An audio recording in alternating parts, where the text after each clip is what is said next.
All right, ladies and gentlemen, once again, welcome to another edition of SlamDraftin here with myself, Wes Rowdy Hogue. Paul Strickland Jr. is here as well as our moderator, so to say, and the creator, founder of Vidane TV, Vidane Racing, and everything else he has found in his life, including the nickel in his pocket. First of all, Paul, how are you? Doing very well, brother. Great to have another episode here, SlamDraftin with Liberty Racing League. Liberty Racing League coming up right after that.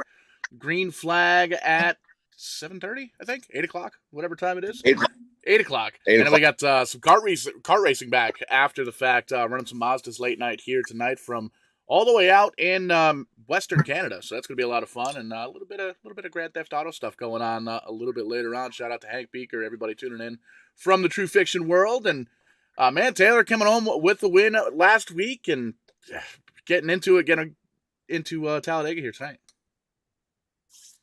Yeah, we are with last week's winner, Taylor Wiskoski. It is his first win of the season, and as we are both eating as disrespectful as possible as we can be, we're both sitting down eating. He looks like he's eating some Taco Bell. I'm eating some cake by the handful. Taylor, first start off, congratulations on the win. Kind of give us a little bit of a rundown on the win last week, what it took to win there at Atlanta, then kind of walk us through that race. It was a fun race. Yeah, it really was. I was kind of surprised how it worked out there. We had a lot of green flag racing, only a couple cautions, and we eating cake and milk. Yeah. Anyway, so I knew it was going to be important to start up front. It just kind of seemed, if it was going to be anything like the real race there, that you had to stay up front and in the top 5 or top 6 to really be able to get going. And ran a decent amount of practice laps and kind of figured that the tires were going to wear out and that it was going to kind of run up top like they almost did in real life. So I figured that it was going to be hard to pass if you weren't in the top 2, top 3, and otherwise you were just going to fall to the back because you couldn't really stay full throttle there on the bottom all the way around once we got like 15, 20 laps there into a run, and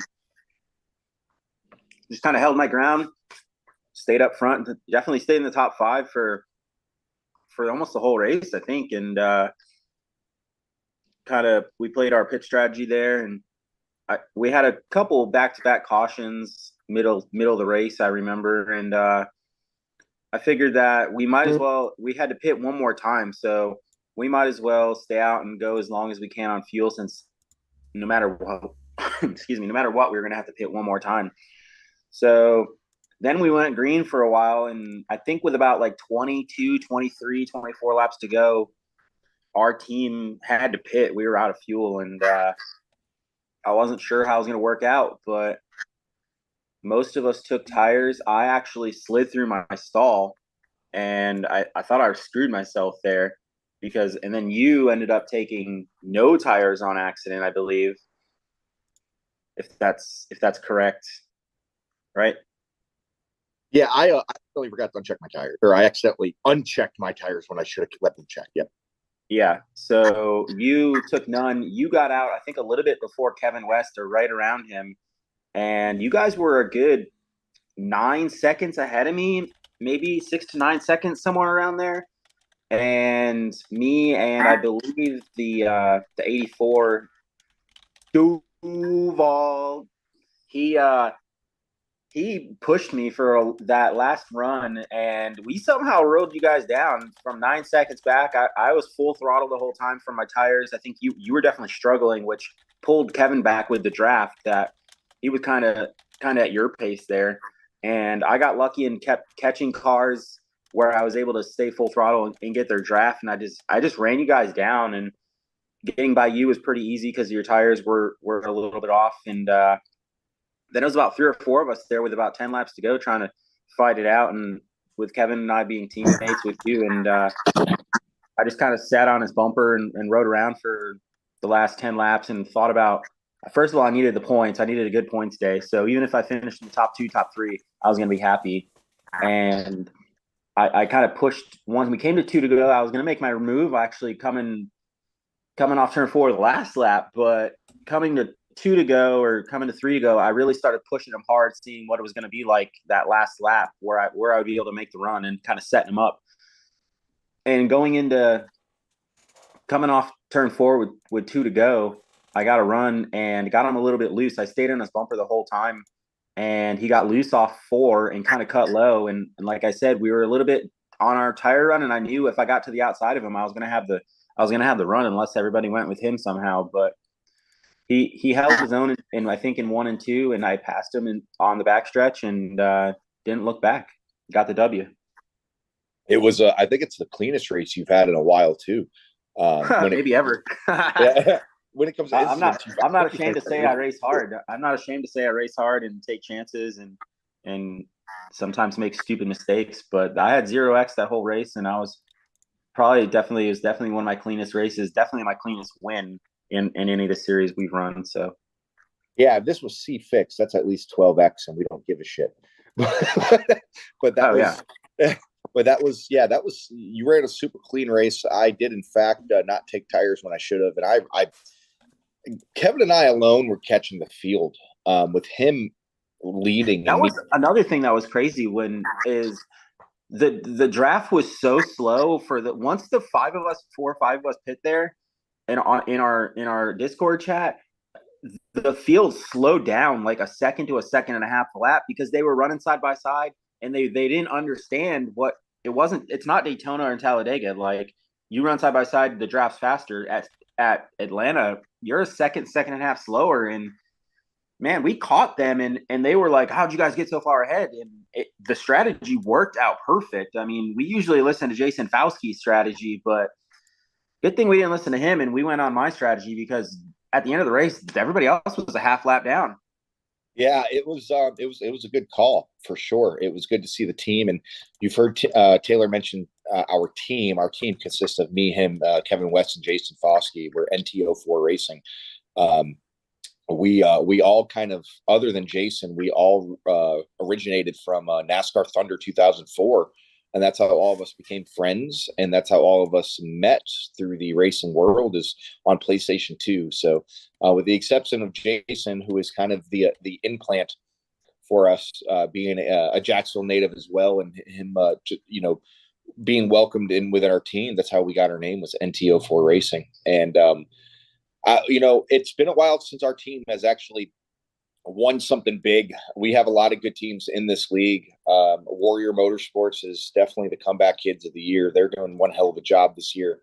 Other teams as well that are involved. So it's not often that our team gets to run up front, and not only run up front but win. So that was awesome to see. Taylor, tell us a little bit about most of these people are new to you. They don't understand you.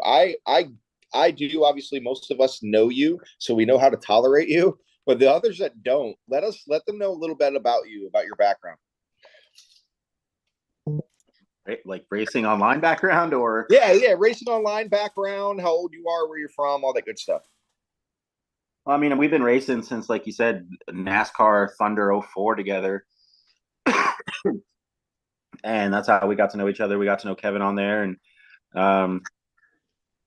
it's just nice to have friends that you can meet online, and you're almost closer to them than you are your family, and just be able to still race together. And we were just kids back then, literally just kids, and now we're all grown ass adults and have to live real lives.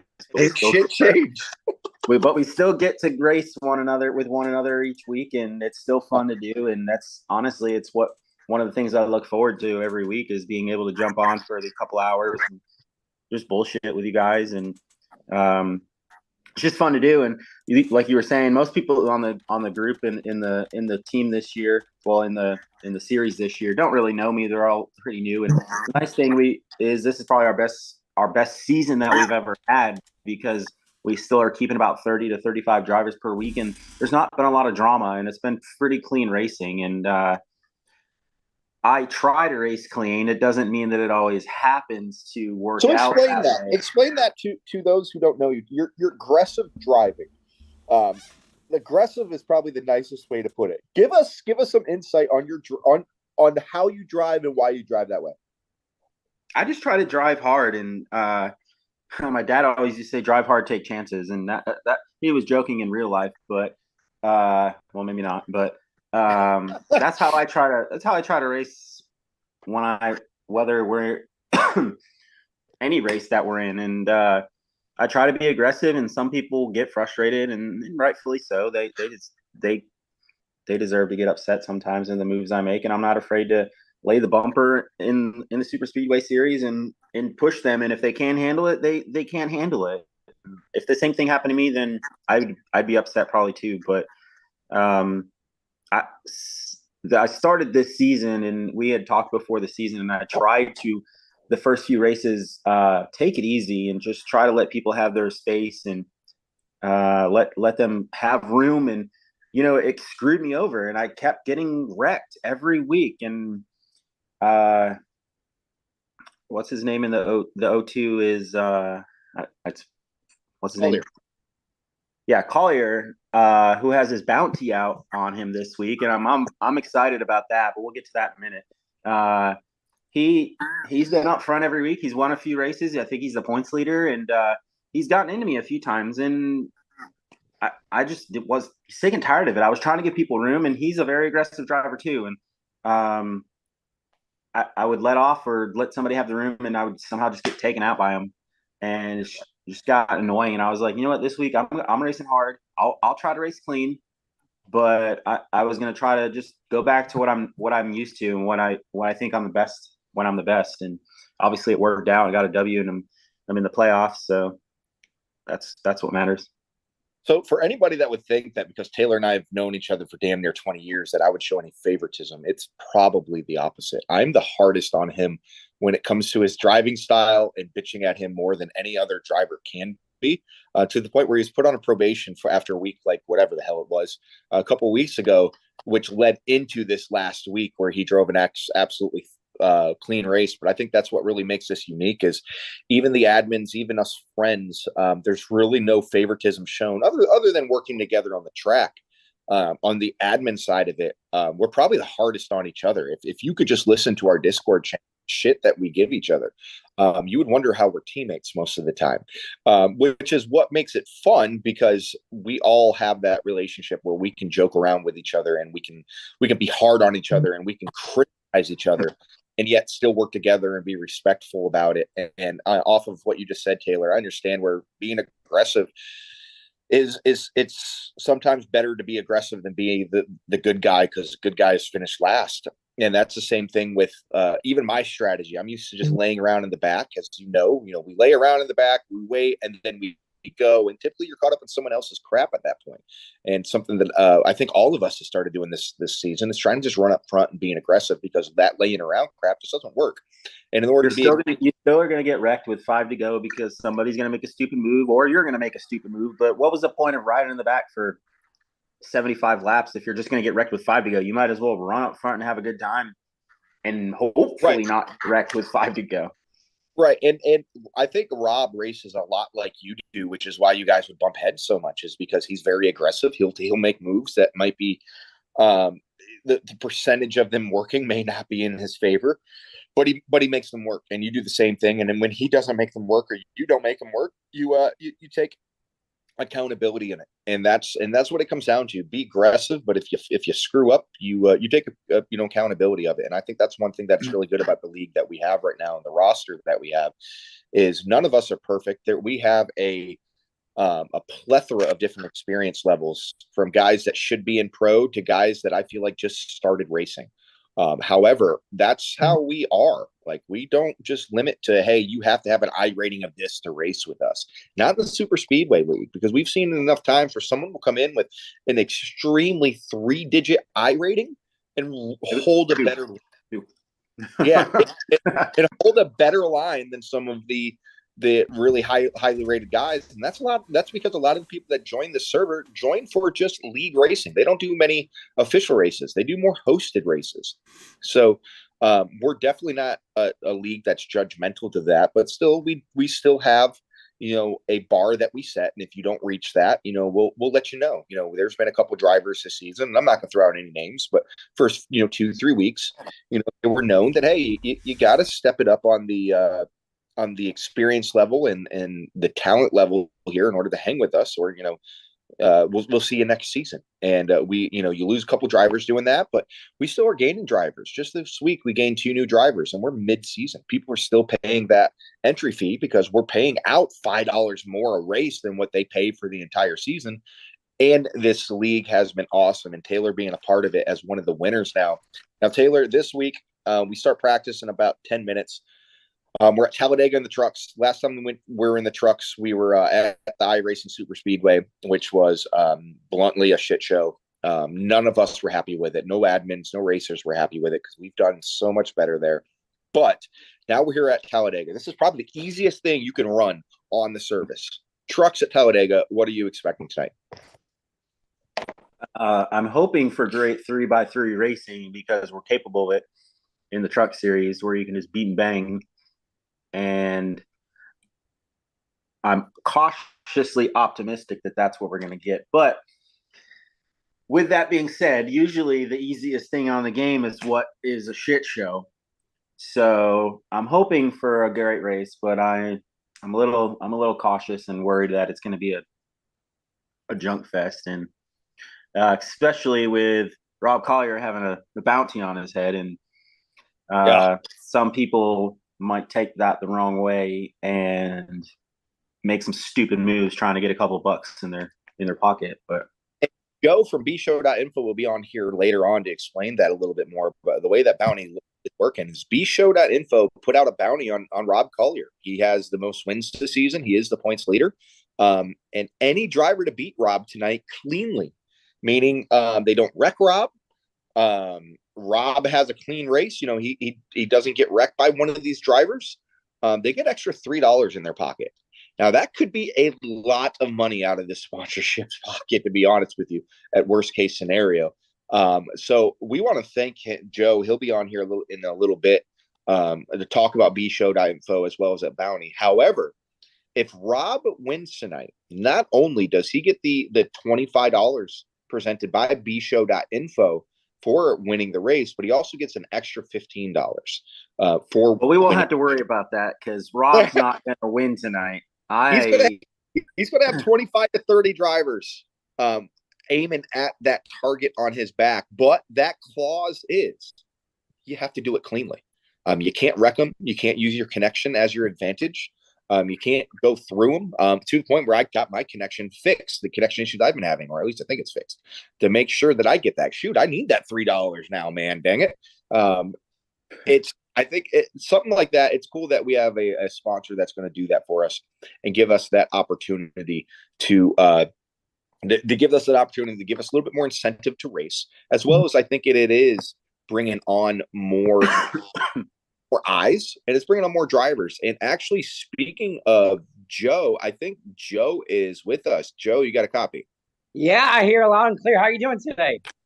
Doing well. We are with last week's winner, Taylor Laskowski. We're kind of going over last week's win at Atlanta in the Cup cars, and we're previewing tonight's race, which is brought to you by bshow.info, the Hard Times at Talladega.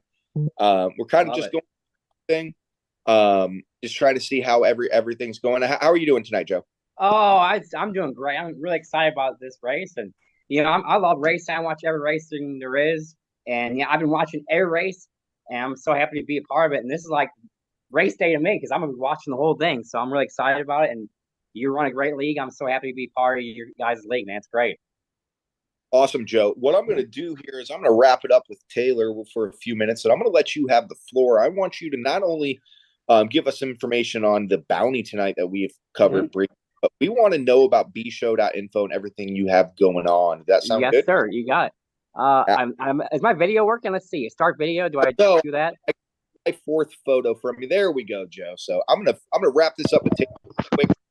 So tonight we got 80 laps. Obviously, with you being my teammate, I'm going to advise that we don't give out higher strategy. But what's the call tonight? We going to ride around the back. We're going to try to qualify up front and stay up front. What are we doing tonight?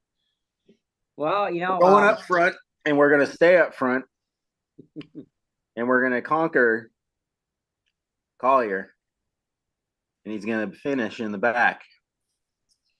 That's the point. That's I'm right there with you. However, Rob Collier is a hell of a race car driver.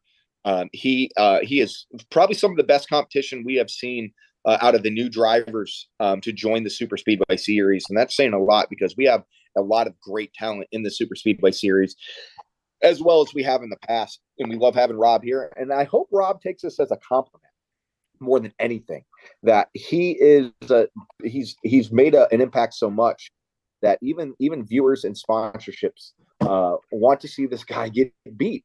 And to me, that's a compliment. I've been banned from leagues before for winning too much. I would have rather they put a bounty on my head back then. Nonetheless, Taylor, I know we're going to get going to practice here in a little bit. We got about 5 minutes. Anything you would like to wrap up here with, Taylor? Yeah, I just want to again thank this gentleman here for sponsoring us, and it makes a big deal. And it's not about the money. It's about the passion that he has for racing and for our series. And it means a lot to us as the co-owners of the league that we're able to do some more exciting things within the season, not just the championship ballot at the end, not just paying out money, not just the all-star race, but knowing that we have this little cushion here to work with and not hide from people, but to push out there to everybody, to give more incentive to want to continue with us each week, to win each week, and not just ride around. And I just want to thank him for doing that. And I look forward to going back to back tonight and getting all of our teammates up front and hopefully having a great, strong finish. All right, Taylor. Well, again, congratulations on the win last week. And I'm going to spend some time here talking to Mr. Joe, and I'll see you on the track. See you guys. All right, Joe. So tell us a little bit. Let's start off. Let's talk about Joe. Let's talk about bshow.info. Let's talk about what you do. Oh, thanks, man. Yeah, bshow.info. Everybody's heard of my site, doorstopnation.com. It's a lot of fun. I've been doing it for years. And I have currently I have another radio show, another show that I do. It's Joe's Variety Hour, and that's great. But I had bshow.info for years, and I'm like, you know what? I gotta start talking about this show the other show I do. So I'm like, you know what?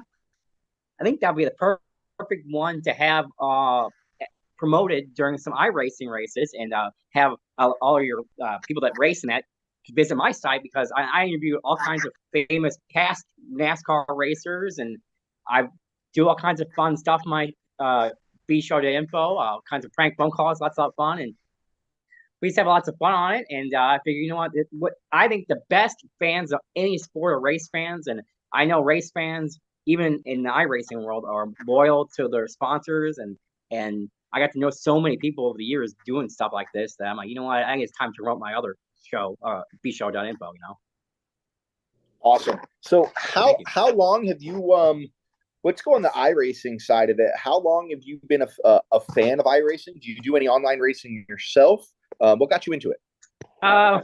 Way back in the day, my buddy got me to do an NR 2003 race, and I only had a keypad, like a keyboard, and I was really bad at it. But no, I never really done any online racing, but I knew about iRacing. And Paul Strickland, good guy, I've known him for a long time. I remember when he first started Verdane on iRacing, like 2010.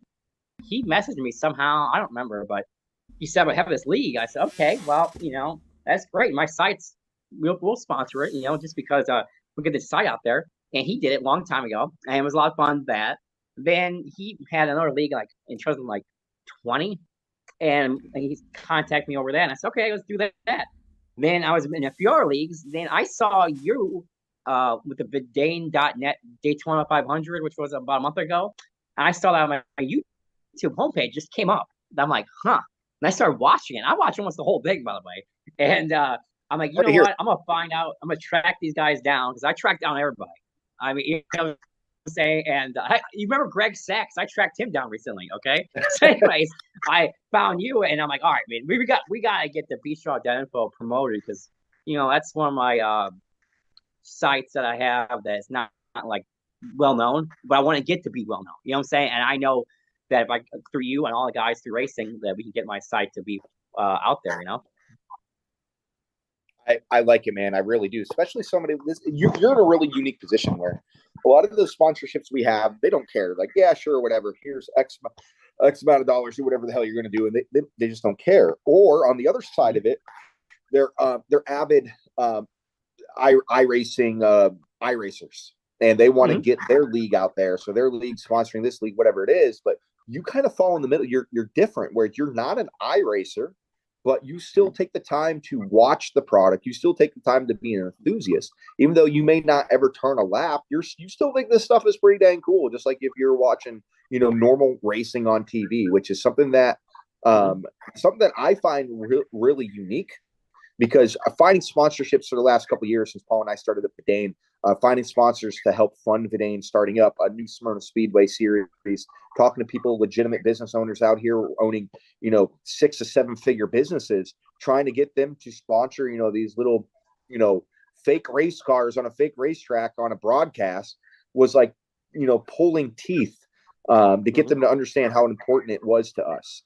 And to have someone like yourself come around, it's definitely appreciated to do so. Now that you watch the product, you mentioned you watch the product. Are you starting to develop favorite drivers yet? Well, I saw Rob Collier. I saw him win the Daytona. I saw him win a few weeks ago, and I know you. And I've seen a few other names on there that I kind of recognize through online stuff, but I know that Rob wins all the time. And I'm sitting back the other night because I was messaging you. I said, man, I got to come up with an idea for this upcoming race. And then I remembered that on my show recently, I was talking to one of the guys I had guests on, and we were laughing, and we were saying that I'm like the, like you have like Honey Nut Cheerios, and you have like the Great Value Cheerios, Anyways, we were laughing on my show, saying that I'm the Great Value Marcus Lemonis, the guy that owns Camping World. I'm the Great Value. And like, do you remember Jerry Forsythe? Remember Jerry Forsythe? He used to own Champ Car. He owned a team in Champ Car, and he wound up like investing in the whole league. And it was all about like his company Index. Okay, and then I said that I'm a Great Value Jerry Forsythe. Okay, so I'm like, what I'm saying, like. And I got to know these people. I was thinking, man, I kind of come up with something. Then I remember that Marcus Lemonis put that bounty out on Kyle Busch for that Truck Series race. And I remember that. So I'm like, Then, I'm goofy. And if I start like watching something on YouTube or like different wrestling stuff, it gets in my head. Okay. You know what I'm saying? And I just start watching it over and over again. So anyways, I'm watching the Dusty Rhodes Hard Time promo over and over and over again. It's in my head. So I'm like, you know what? I gotta put a bounty on Rob Corrier because he wins all the time. I'm like, you know what? We gotta put Hard Times on Rob Corrier. That's what we're gonna do. We're gonna put Hard Times on Rob here tonight. And then I'm like, all right. Well, I gotta come up with an idea. So I came up with some of those great photoshops I made with Rob on the wanted posters that you saw, and I came up with a really cool idea with the Hard Times where you see Rob in the prison jumpsuit. It's great, and it's so funny, and it took me forever to come up with it and do it, but I was sending you different revisions over last weekend. It's a lot of fun, and it adds something because I would like to have every race be somehow unique and a different name and a different type of feel for every race. You know what I'm saying? Like, I think that's a lot of fun, and that's what our viewers maybe will want to see. Awesome. So we got only a few minutes here left. We're just going to pop off a quick Q&A. First off, Joe, where are you from?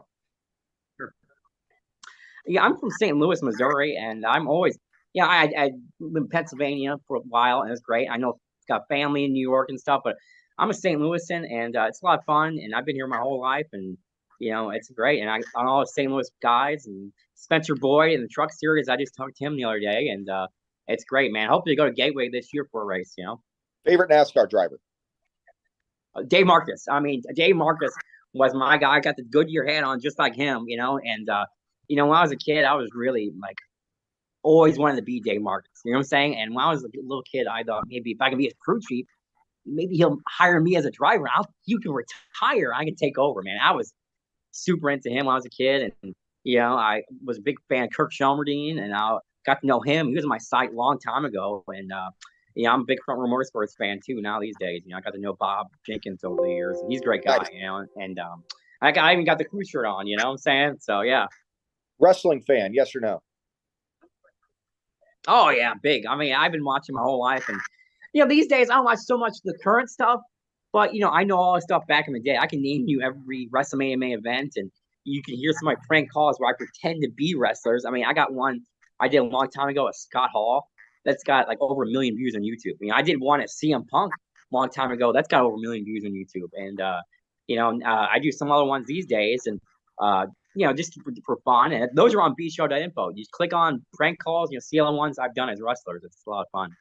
Well, creamy or crunchy peanut butter? Good question, actually. I'm gonna go with creamy. I know my brother's a big crunchy peanut butter fan. We were talking about that. Actually, I have some right behind me. I don't know if that's what you saw. See, that's right there. I don't know if you saw that or not, but yeah, I'm a fan, and I got my Terry Labonte stuff right here, and I was a big fan of his back in the day, but not as big as fan as Dave Marcus. I mean, let's get real here, And then final question: you gonna watch the race tonight? Oh yeah, definitely. I'm gonna watch it just like a normal race. Of course. See this is great because on YouTube you can just pause it and go to the bathroom or whatever and come back. With the real racing, what I'm saying, like you try to like not be on your phone. You try because sometimes I watch like the real racing on delay because if I'm going to do something, I'll DVR it or whatever. And then I can't have my phone on me, so I'm gonna have to put the phone in the other room because I want to watch the race. You know what I'm saying? But with this, I can just pause it, go to the bathroom, get something to eat, and come back and just press play. You know what I'm saying? It's great. Awesome. Joe, it's been great getting to know you again. Behalf of Liberty Racing League, as an owner, as a racer, we all thank you for your contributions for us. Thank you with the growth. We hope we can continue this relationship down the road as well. Sure. And maybe one of these times we maybe get you up in the booth for a little bit with Paul to catch one of these races and call one with him. Yeah, I like that a lot. Actually, I got to know Paul. I know him forever. I'm old now. I know that guy since like 2009. You know what I'm saying? It's crazy. I'm old. But yeah, I would love to do that because I do all kinds of stuff on my shows, and I'm always recording something. I was just right before I called join this, I was just doing a prank call as do you remember this back old time 70s wrestler? His name was The Crusher. Yep. He was in the AWA. He was great. And I was just doing a prank call as him just right before I joined on this link, man. It's great. Awesome. All right, Joe. Well, we have ran out of time. It's 7:05. I got to hop in the rig and have some fun. Again, thanks for jumping on. Thank you for having us again. We'll have to have you on again sometime. Of course. Anytime, man. Anytime. And you know what, Rob? You're in for some hard times. Get ready. Liberty Racing Tour 23. Take care. We'll see you tonight. Thank you.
your shorty, she a porn star. I've been up and I've been down and I done seen it all. Was in the gym working my shot, now they pass me the ball. They never answer when I call, now I don't know when they call. I done been up and I've been down and I done seen it all. Crazy when you really gotta get it out the mud. Ducking paparazzi ain't the same as ducking slugs. Keep your circle small cause they be faking with the love. And always have your own back and push come to shove. Mama said we been the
nigga, cause I'm that bitch, just a stick up.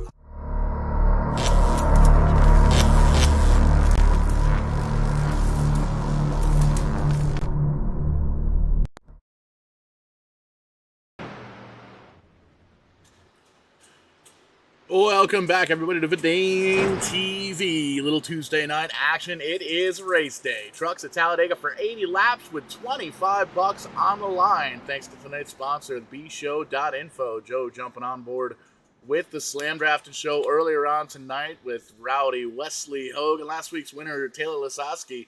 And man, oh man, was that entertaining. Cool to get to know a little bit more about the sponsor, bshow.info, as well as last week's winner, Taylor. Great little show there. Check it out on the replay on YouTube, Twitch, and Facebook. Showtime, Paul Strickland Jr. up here in the broadcast booth, as always, here on a Tuesday night with the Liberty Racing League. Tonight's Hard Times, 80 laps at Talladega. Just getting wrapped up with qualifying here tonight. A little bit of extra money on the line here tonight from the sponsor, bshow.info. Any driver that's able to beat Rob Collier tonight cleanly, meaning not wrecking him or creating any kind of incident points involving him, will get $3. That's everybody that's able to beat Rob Collier tonight clean. If Rob is able to escape tonight's bounty, he will receive not only the $25 for winning tonight, but an extra $15 for escaping the bounty. The action starts right here, right now, live on Vidane TV. And there you can see everybody getting lined up there on the start-finish line. 80 laps on the docket here tonight. It's going to be Rick Seabrins and Sean Calvin up on the front row to kick things off here. Taylor Lisowski, last week's winner, right in behind him. David Overstreet going to be in row number 2.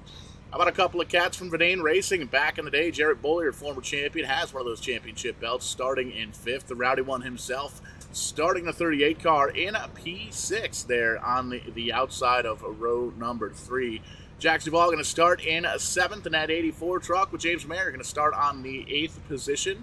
Nathan Brown, Michael Hicks going to round out the top 10. There you see them side by side in the 35 and the 76, with Kevin West and Rob Collier right in behind there in 11th and 12th, as we take a peek at the rest of the starting lineup. And you can see all those trucks lined up on the start-finish line and getting ready to take a lap, a little bit of a parade lap here around this 2.66 mile track. They see Bobby Anderson in the 18 truck going to start P13.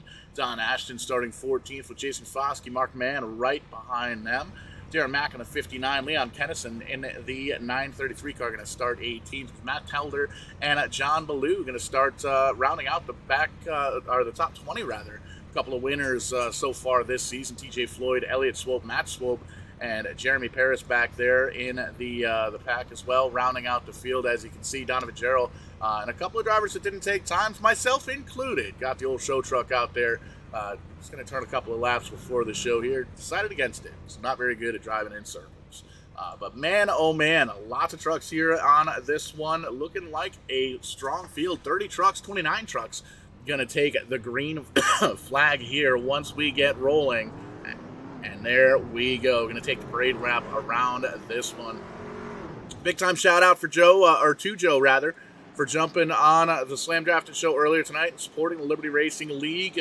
And I think Taylor said it best. It's not really about the money. It's about the passion, about the support from all those out there that watch us do what we do here on a Tuesday night and every night here on Vane TV. That we bring some entertaining iRacing action into your homes. I want to thank everybody for tuning in on Facebook, on YouTube, and on Twitch. We're all over the place tonight. The Vane TV Facebook page, the Vane TV YouTube page, as well as my own personal Twitch, twitch.tv/Strictly94. And once again, as always, shout out to the True Fiction folks out there. A little GTA crowd watching tonight. May very well even be watching inside the Grand Theft Auto server, which is kind of neat. All the cool stuff that's set up over there. TrueFictionRP.com. If you got GTA 5 installed on your PC via Steam, definitely check it out. Pretty cool. You may have saw the clip before we came live here on the show, in between the podcast and the racing action here on track. A little bit of a weekly racing series going on, and a little bit of construction going on that casino racetrack. So that's going to be a lot of fun.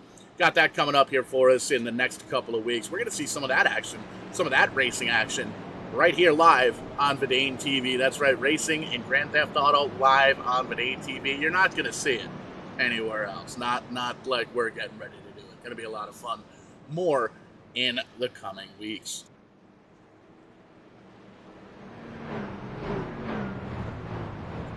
All the drivers light up 2 by 2 here. The Hard Times 80 lapper here at Talladega Super Speedway.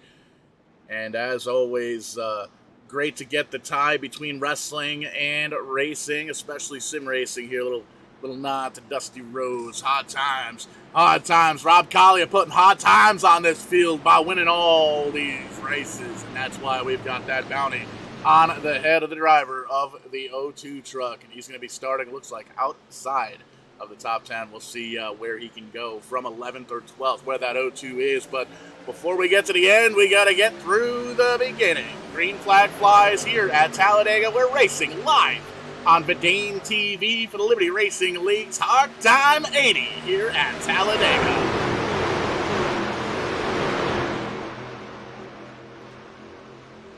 Relatively smooth start here as we see all these drivers getting up through the gears. 1, 2, 3, and 4, and they are side by side all the way through this field. Look at that Florida man in the 84 going on the inside. Fourth truck inside. You can see the 91 off top of Colvin, holding that high side, trying to make it a little high, wide, and haze, and trying to get that line of cars, and trucks rather, dollar in the jar. We're going to back and forth that all night. Cars versus trucks. One of the leagues that kind of sifts through, cycles through different vehicles from week in and week out, so it's always keeping the drivers on their toes. So trucks tonight, every time we say cars here in the broadcast booth, that's another dollar in the jar. Going to be going towards some hardware upgrades coming soon. Lots of good stuff coming up in the next couple of weeks. Be sure to be on all the social media outlets as we get some packages getting into the door here at Vane HQ. Lots of cool stuff going on. But there you can see a third line all the way up on the top. No bull. Pardon me, up there. Trying to get the high line to work, and a little bit early to try and get all the way up towards the front, but it's never too early to try and do a little bit of homework and see how the truck's going to react up there.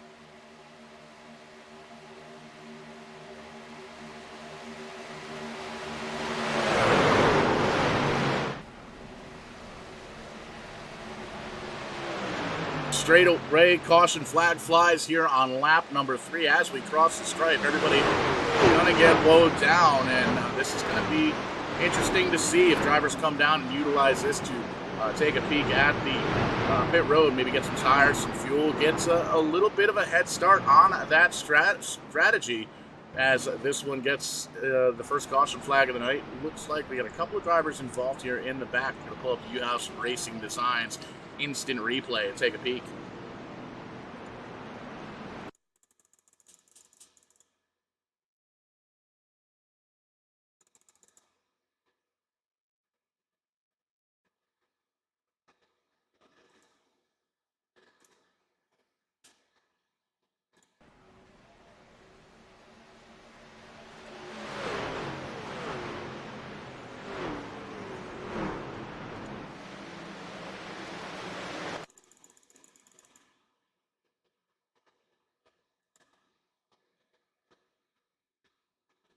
I'm going to take a look at this one from the blimp high atop the racetrack here at Talladega. And you can see this one kind of started up with that third groove just a little bit of an off-timed bump. There you see kind of sliding down into the middle groove there.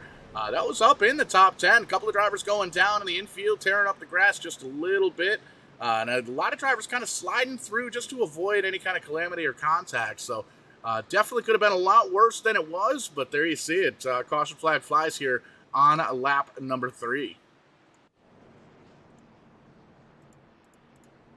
And back up front, pit stops already. 3 laps in, Sean Calvin, Taylor Lasowski, David Street, Don Ashton, 4 drivers staying out. Don Ashton going to move up the field quite a ways. Everybody else coming down pit road, it seems. We've seen this happen time and time again here as these drivers know we may get some of those long green flag runs here at Talladega. And these drivers know that's less time they spend on pit road later on in this race, the more it could benefit them. There you can see the race off pit road, and it's looking like Rick Sebrin's going to be the first car off of pit road in that number 4 truck. 6 drivers staying out on track, and there you see Darren Mack, the last car to stay out. Kevin West up there, Jason Foskey, Don Ashton, Taylor Lasowski, and Sean Colvin going to stay out and lead himself a lap here. And you can see gathering back up is the pace car. Going to get everybody lined up and bring these drivers around pit road. Looks like a little bit of damage for the 19 and the 84, doing some long repairs there. How about staying on the back of that car for Jax Duval in the 84? Very, very cool. Hometown mile marker 0. Pretty neat paint scheme there. Like we made mention, always cool to kind of mash in at the wrestling and sim racing and racing worlds, and it's always cool to see all the different paint schemes that come about in this league.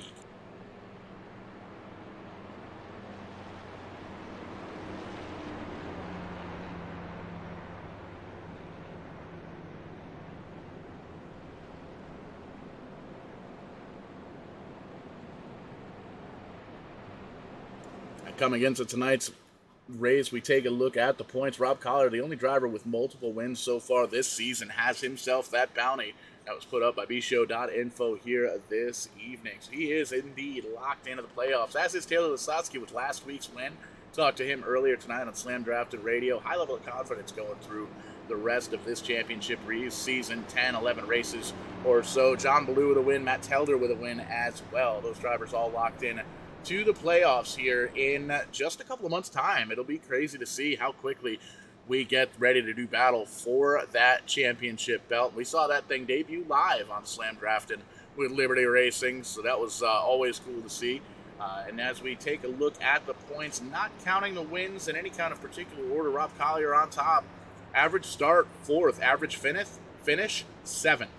So definitely running very, very well this season. Bobby Anderson there in 2nd, Michael Carpenter in 3rd, Jax Duval in 4th, Matt Swope in 5th, Rowdy Wesley Hogue in 5th.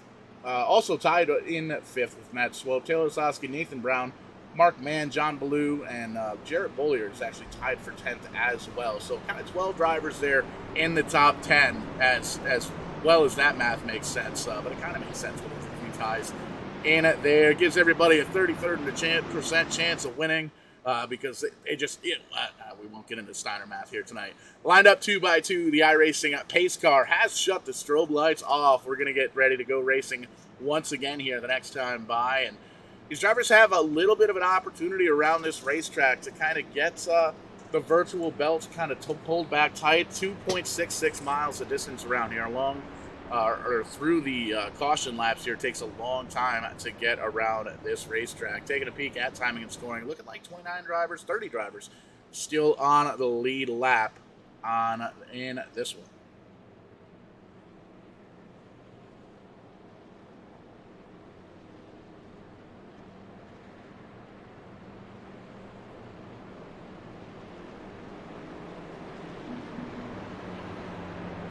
Tuesday night triple header action here tonight. Started off with SlamDraftin with Liberty Racing. Now the Liberty Racing League bshow.info. Hard Times 80 at Talladega coming up a little bit later on tonight after the checkered flag here in the Liberty Racing League. We're going to be racing a little Kartplex series, jumping on, kicking 2023 off. Had a couple of races with them so far. Had a few weeks off just for the holidays, the New Year, Christmas, all that good stuff. We're right back to racing, a little Mazda 5 action as the evening goes on. And anybody following along over on twitch.tv/strictly94, we're going to be jumping into True Fiction later on, getting a little bit of Grand Theft Auto action on. Before we get that going, though, we got to finish this race up, and before we finish it up, we got to get going. It's lap number 5. Quick little caution flag early on. Gives the drivers an opportunity to kind of come down pit road, jolt the pit strategy just a little bit. And there you see it, Barney in the flag stand waving that green flag, the 91 of Colvin. Down low, Lasowski, last week's winner in the 83. Up on the high side, has a little bit of help from the trailer park too. The number 17 truck on the high side. Second truck on the high side in the number 17. The 59 right up in there as well. The 38 of Hogue. Mack in the 59 car, Foskey in the 3 there as well. Seabrans, after qualifying on the pole, still in the top 10. Previous winner, Blue in the 62. Overstreet the top 10 as they run 2 by 2 by 2 all the way through.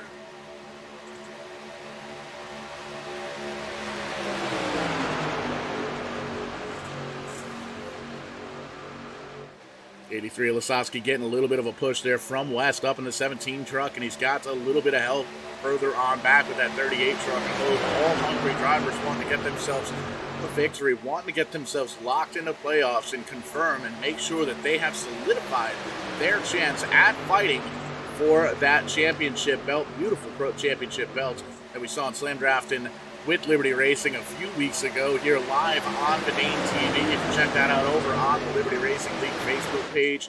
Mr. West has a lot of posts up with the pictures and all that good stuff of that championship belt. How about a little 3-line action here for the third position? They get it sorted back out, but there's a few drivers down on the bottom side, 6, 7, 8 drivers all the way down by that double yellow line trying to make a little bit of the magic happen. They are hugging that yellow line all the way around this racetrack, trying to get their bumpers tucked up and trying to catch back up to these two leaders up in the front, the 83 and the 17. They've been working very well together, but there you can see Rowdy Wesley Hogue getting a big push from Baloo in that 62 up into the front to take over the lead. We'll see if he's going to jump down. Indeed, he does. Well, the 9 truck jumps down. Hogue is still up on the high side, it looks like.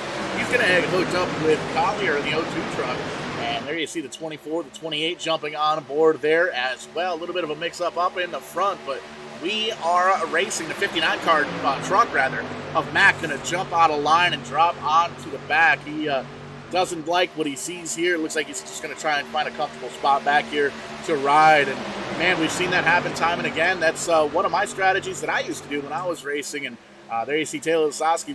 We talked to him earlier on in the SlamDraftin with Liberty Racing podcast. He doesn't like to ride in the back, wants to get up towards the front, lead as many laps as he can, and have himself a little bit of fun. Doesn't want to get caught up in anybody else's incidents, we'll call it, towards the back of the pack. Down the bottom side, though, the 38 car of Hogue holding on to it, has the 83 right in behind him. His teammate Lasowski as well, pushing as hard as he can. The 9 truck down or up on the high side there of Baloo has the help from the 02 truck. And keep in mind, we've still got that bounty on the 02. As long as he finishes clean, everybody that beats him gets $3. And if Rob Collier is able to win his third race of the season, he'll get him home with an extra $15 in that payday on top of the $25 to win here this evening. Brought to us by bshow.info. Again, we're watching the Hard Times Dusty Roads. The 80-lapper here at Talladega, coming out of turn number 4 down the huge front straightaway all the way down to the start-finish line and almost turn number 1. Crossing the stripe to take lap 10, still 2x2x2x2x2.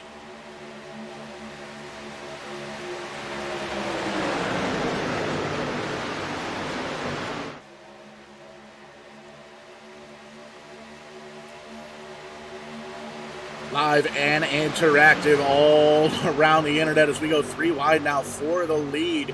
How about that? Going to try and make that high side work is Rob Collier. He's got some help from the 24 of Gerald West Hogue, sliding back just a little bit in that middle groove as Blue in the 9 truck pulls away. Big push from the 83 and the 17. 83 going to jump up to that middle groove with the trailer park dude in the number 17 truck. Going to take a couple more drivers from that bottom side. It looks like the 91 as well as the 38 going to jump up in the middle groove, and they're all going to slide back down to the bottom side. Maybe. Nope, going to stay in the middle, trying to get those drivers to kind of clear up that position, and they're 3 wide now for about third on back, bouncing back and forth.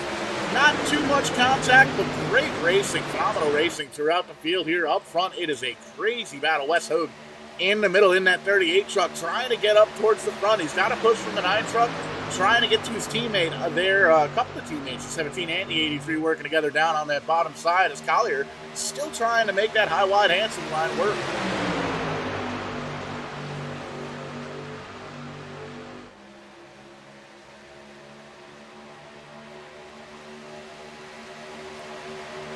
Live and interactive all over the place here tonight, live on the YouTube page, Vidane TV. Make sure you pull us up on the big TV, the smart TV, all sorts of apps. Able to watch us live and interactive. Follow along with the chat there as well. Facebook.tv or Facebook.com/Vidane TV. Live over there. Give us a like, a follow, a subscribe, all that good stuff. And live as well on Twitch.tv/Strictly94. Big wreck back outside the top 10. Going to bring out caution flag at number 2. Lots of trucks involved. Heavy contact for a lot of drivers. Man, oh man, have we got ourselves a little bit of virtual sheet metal all over the racetrack. Going to give us an opportunity to pull up the U-House Racing Designs instant replay.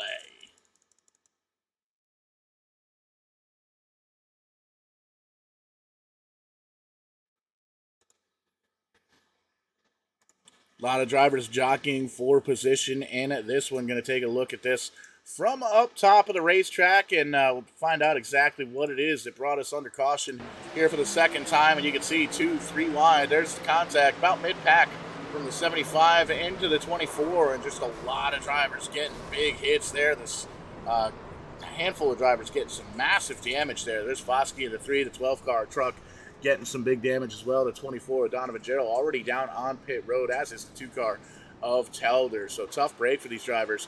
Early on in this one, you can see smoke coming out of the number 2-car truck. So going to have to come down, see if we can get that repaired and get back out on track and try and maximize the points for this one. Taking a peek back out front as the field gets collected. Looking like some drivers came down pit road, took just a quick little splash of fuel, a couple of tires, just to make sure that they got enough to make it to the next time they come down pit road. And you can see the 83 truck down on the apron, may very well just be saving fuel as the race goes on. Working lap number 13 here, 80 on the docket here for the bshow.info Hard Times 80 at Talladega.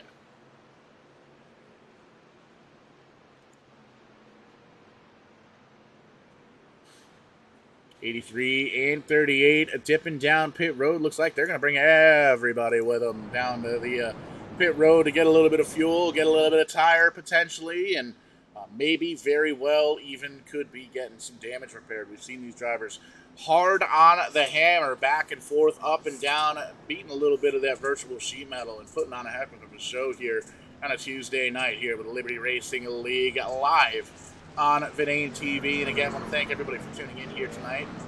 Man, it's great racing so far here, and you can see everybody coming down pit road. And West Hogue, Taylor Lasowski, a couple of teammates coming off pit road first and second. Ballou, Anderson, West, Paris, Collier, Watts, Colvin, and Meyer are going to round out the top 10 as everybody else falling off the pit road here as we work lap number 14.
Lining them up 2 by 2 once again, and there you can see a lot of drivers, the leader included, Wes Hogue, down on that apron, taking the short way around this racetrack to try and save themselves a little bit of fuel in this one. Fuel strategy coming in since the word go, since the drop of that green flag. All these drivers know we're going to have to make a couple of pit stops throughout this 80-lapper here at Talladega, and when you pit under green, you lose a lot of time, especially if you make any kind of mistakes. So these drivers coming down under these caution flags here. A couple of quick cautions to kick things off. 1 and 2 caution flags here, 15 laps into this one, giving the drivers an opportunity to kind of come down pit road. I believe everybody's been down pit road at least one time. Some drivers electing to come down both times just to make sure that those virtual fuel tanks are indeed packed full of the virtual Sunoco race fuel. Now you can see Wes Hogue all the way down the apron, shutting that truck off, saving all the fuel that he can. Very hungry for a win. Wants to get himself locked into the playoffs here and race and do battle for that championship belt. Been chasing that championship belt in that 38 cam for over a decade. Ian Plash winning the very first Benane Racing and championship belt. Richard Beasley winning the Sim 500 Benane Racing Super Speedways collaboration belt, and Jared Bolliard in this field trying to be the only driver to hold two of those championship belts. Liberty Racing League going to be giving that away at the end of the season. That's going to be a heck of a lot of fun to follow along here on Benane TV over the next 10, 11 weeks or so. And there you see the pit road is going to be the host of that pace car as we get all the way down this long straightaway and take that green flag. There it is. Wes Hogue getting a great start down on the bottom side, getting away by 2-3 car lengths, giving his teammate, the 83 of Taylor Lasowski, enough room to kind of cross over down into that bottom side after the start-finish line. And there you see Ballou, the 9 truck right behind. He's going to jump up to the high side. It's going to open the door for West in the 17 truck, the trailer park dude, to close in on the back bumper of his teammates. Now you've got those guys running 1, 2, and 3 down on the bottom side. Hogue, Lasowski, and west. So that's going to be something to keep an eye on for sure.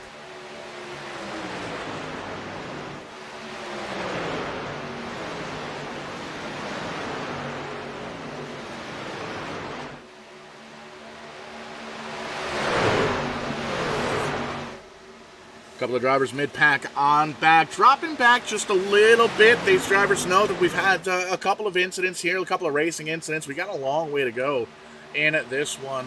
Working lap number 17 as they cross the stripe. 80 laps on the docket here. You can see 3 trucks up on the high side, 6 or 7, 6 trucks, 5 trucks down on the bottom side in that front pack. They're side by side there. A little bit further on back, another group of a handful of trucks trying to make up just a little bit of ground. And further on back there, you can see a third group of trucks trying to just biding their time here at this point, wanting to get through this one, wanting to get some green flag laps in and try and see if they can see what these trucks are going to do on a long run. As we can see a little bit dicey up in the front, working that lap number 17. Holding on to the lead, though, is Hogue in the 38 truck.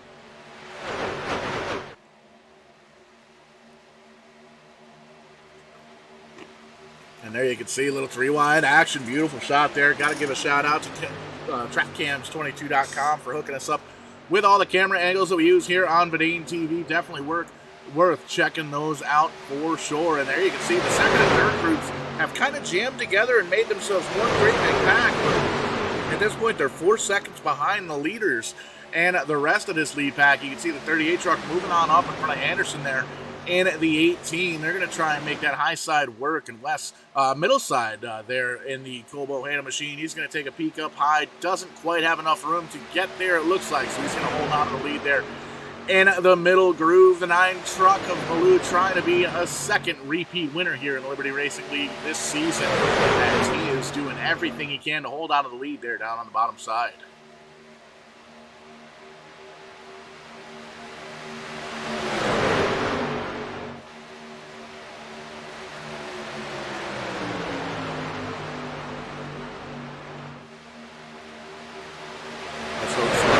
Bottom side, taking over the lead once again, getting in front of that 9 truck.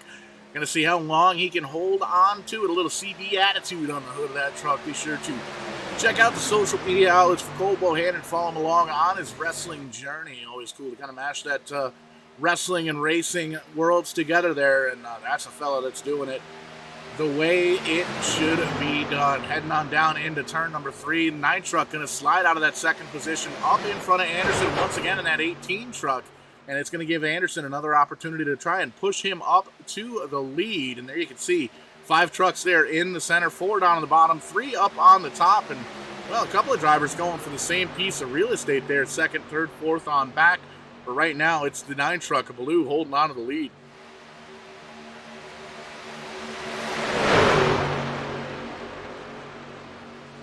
Talladega Super Speedway, host of many, many races throughout the sim racing world, the real racing world. And you see this 3-wide racing happen, and a lot of these drivers make it look easy. Looking on through here, and we can take a look on board with one of these drivers, any of these drivers. You can see the wheel, you're not holding the wheel straight, it's moving constantly on the straightaways in the trash here, burping the throttle, slowing down so you don't run over the guy in front of you. It takes a lot of talent, a lot of skill to run these Super Speedway series races. These drivers here in Liberty Racing, they definitely have it figured out. There you see the bottom side making a huge run, led by that 9 truck. He's going to lead this lap here, crossing the stripe for lap number 21. Massive push from the 38 of the rowdy one, Wesley Hogue. Second truck in the inside on the bottom.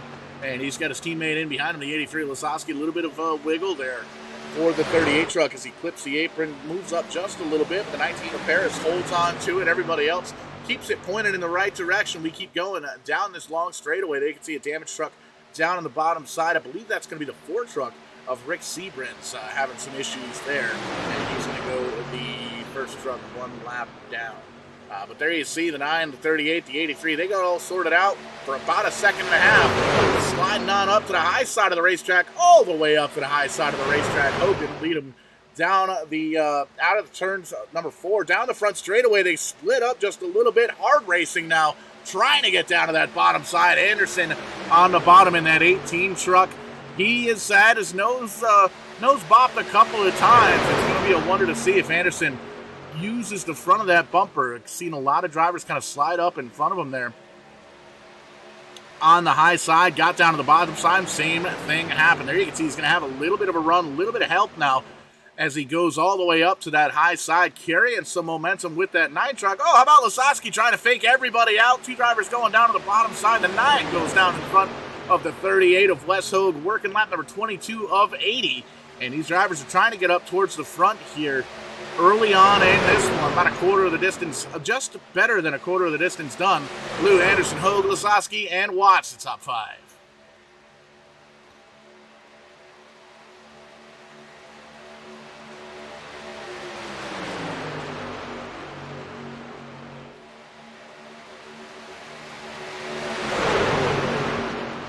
All this action going on up front. It's about 6 seconds on back to Swope, Carpenter, Bollier, Gibson, Rogers, Cardew, all those drivers outside of the top 10 in that second pack. About 6.5, 7 seconds back from this lead pack. And you can see them just barely out in the distance, losing time to the leaders here as we go on into this one. Anderson, Blue holding on to the top 2 spots. Hogue, Lasowski, and West up there in the top 5 as well. It's a damn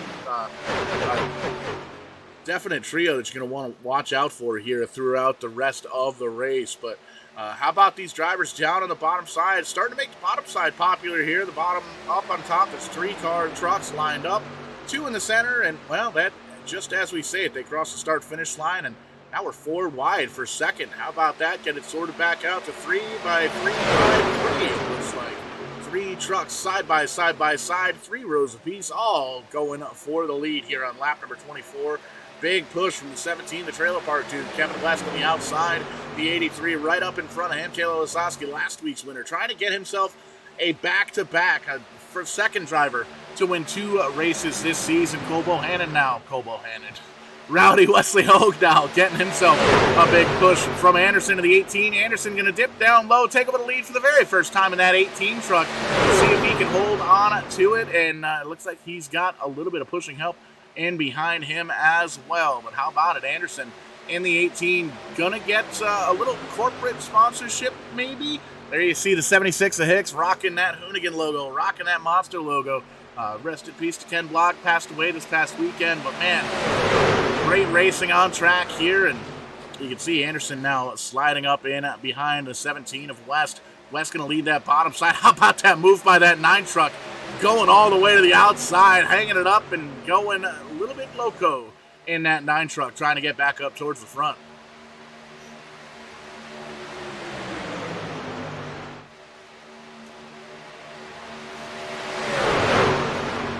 If you like what you see with these drivers, definitely check them out over on Facebook, facebook.com/Liberty Racing League. Looking for partners, sponsors, drivers, and fans. So be sure to check out the Facebook page, find out what's going on here for the rest of the season, as well as any special events that may very well be getting planned as we speak. Some cool stuff coming up in the Liberty Racing world here in the next couple of months. So be sure to check out the Facebook page and shoot on over to www.vidane.net. Liberty Racing t-shirts, sweatshirts, hats, coffee mugs, stickers, all sorts of cool stuff, as well as the Angry Tree Guy brand, the Rental Race Car brand, the True Fiction brand, GSF, all sorts of cool stuff. Shoot on over to vidane.net. Use that promo code Liberty for 10% off at checkout. As you can see, the 17 holding on to the lead there. West trying to get himself a victory here this season. He's got a little bit of push and help from that 18 truck of Anderson, but they are trying to hold off Lasowski and the 83 there in the center groove. That 9 truck all the way up on the high side has a little bit of help, but not as many trucks as the middle or the bottom. And as we look in the rear view mirror here, it's now grown to about 8.5 seconds on back to this second group. They're all lined up single file for the most part, but they're still losing time to the leaders here.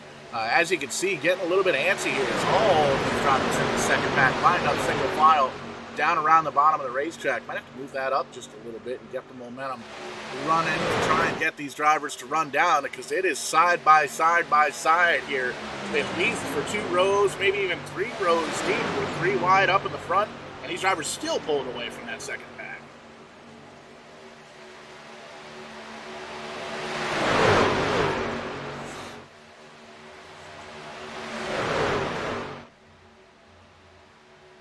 83 truck leading that middle groove. Taylor Lasowski trying to be a repeat winner here this season in the Liberty Racing League. He's going to lead that lap over the 17 truck of West, but West has that momentum on the bottom side of the racetrack, the shortest way around this racetrack without hitting that apron, going underneath it, going out of bounds. But there you can see, as they come onto the back straightaway, out of those turns, that Highline really has a big momentum shot as they start to pull away by 2-3 truck lengths.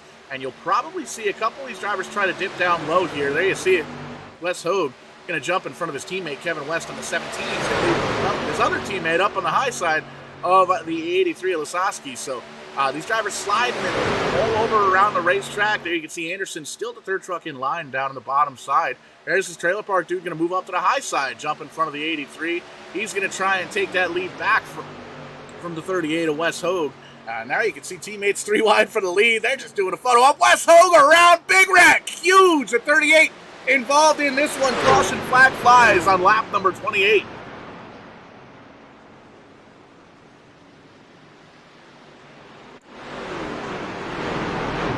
Big time damage on the right side of the 38 truck. Gonna have to come down pit road, get that thing repaired, but we're gonna take a peek before we do that at the Yalehouse Racing Design instant replay. And man, oh man, tough break for Wes Hogue, trying to get a little bit of momentum going this season and get himself in contention for that championship belt here later on this season. Winless so far in the 38 camp, and we've seen having a tough season so far, trying to make a little magic happen. But we're backing up the tapes, and here we go, taking a peek at that Yalehouse Racing Design instant replay. And we'll take a peek at this, and there you see, focus on that 38 truck, first truck down on the bottom side. Anderson gets right up to the back and just doesn't quite hit him square there as they cross the stripe, sends the 38 truck around, gets booted just a couple of times there, comes down on the apron, gets the thing stopped. Everything A-okay there. So could have been a whole lot worse for the 38, but definitely could be a whole lot better. And one of the things we're going to have to keep in mind is that's going to benefit that second group greatly as we close up that gap. They made up 7.5, 8 seconds now, and you'll probably see a lot of those drivers start to come down pit road and take advantage of this. 30 laps in, 50 laps to go here at Talladega for the Hard Times at 80, presented by bshow.info.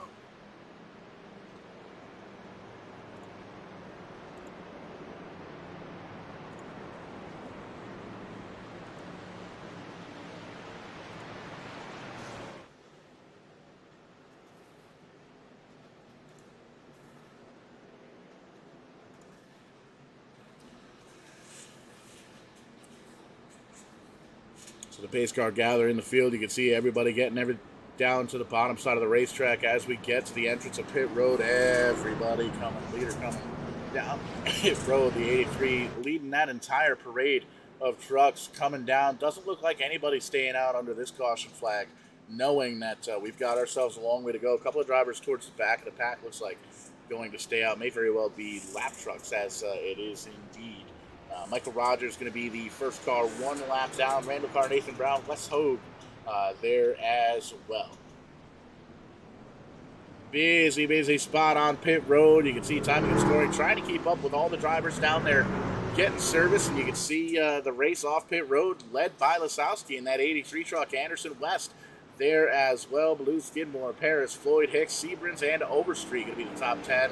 54 Watts going to break into the top 10 there as well. And you can see it is a massive race off pit road, 2, 3, even 4 wide at times. Everybody trying to get as much track position they can get in this one. May very well have themselves 1 or 2 potentially pit stops in this one, and everybody's still going to be chasing that 83 Lasowski, last week's winner.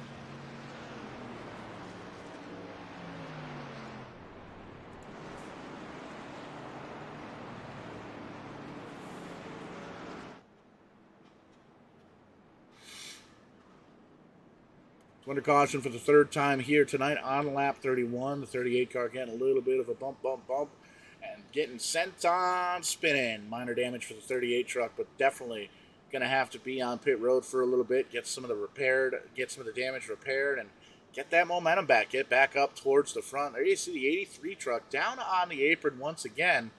coming into 3 and 4. We'll see if he comes down to top off the fuel there on pit road, or if he's just utilizing the short display around the racetrack to try and save fuel, getting down there, shutting the engine off, letting her coast for a little bit, firing it back up. You see it happen all the time in these super speedway races, especially when fuel mileage is going to be a question. And anytime you get into a sim racing event here on Verdane TV, especially on a super speedway, you got to wonder, what is the fuel strategy? How many times do I have to pit? How many times do I need tires? Do I need tires at all? Do I just need fuel? Lots of different questions that these drivers ask themselves, their teammates, their crew chiefs, their spotter, whoever they may or may not be working with here. These drivers sometimes bring in an entire crew to do these sim racing deals, and always cool to see the community kind of scratching each other's back here. And you can see a couple of drivers about mid-pack on back going to come down. David Street, Michael Carpenter, Elliott Swope, Mark Mann, Rick Seabrins, Durstock Sr., Matt Swope, Dan Withers. They're all going to come down pit road. They're going to top off. They're going to get a little bit more fuel packed in to the fuel tanks.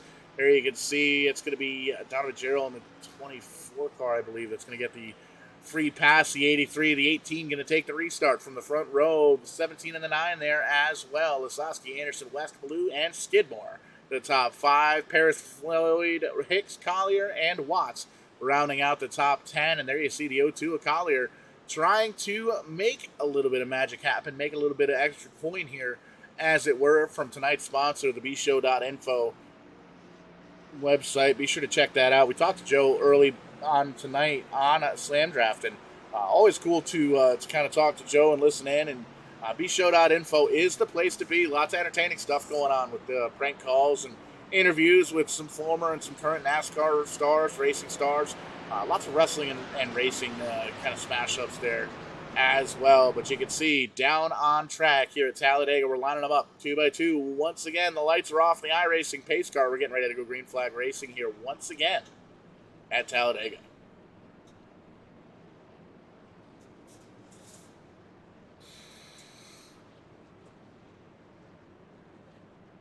Win and you're in with the playoff style of racing here in the Liberty Racing League. And these drivers all racing for the championship, racing for the bracketing rights, but they are racing for that championship belt. Only driver in the field that's got one of those belts, Jared Bollier, just outside the top 10, and he's trying to get himself a second one. Trying to be called, trying to get himself the nickname Bollier 2 Belts. We'll see what happens here. 10, 11 or so races to go in the season, and it has been a tight battle over the first handful of races here, and it's going to be fun to follow along throughout the rest of the season right here live on Verdane TV. And there you see the pace car going to go down on Spit Road. Going to get himself a little bit of corn dog, a little bit of Coke, and hang out, watch the race here on Verdane TV. There you see the 83 down on the bottom side for the restart. Once again, Anderson in the 18 car truck up on the high side, and a lot of familiar names up towards the front. The 75 of Skidmore, Paris in the 19. They're going to make their way up into the top 10. The 49 of Floyd there as well as Hicks in the 76. Collier and Watts just there, and you can see the 83 gets a big push there from the 17 truck as they head into turn number 1.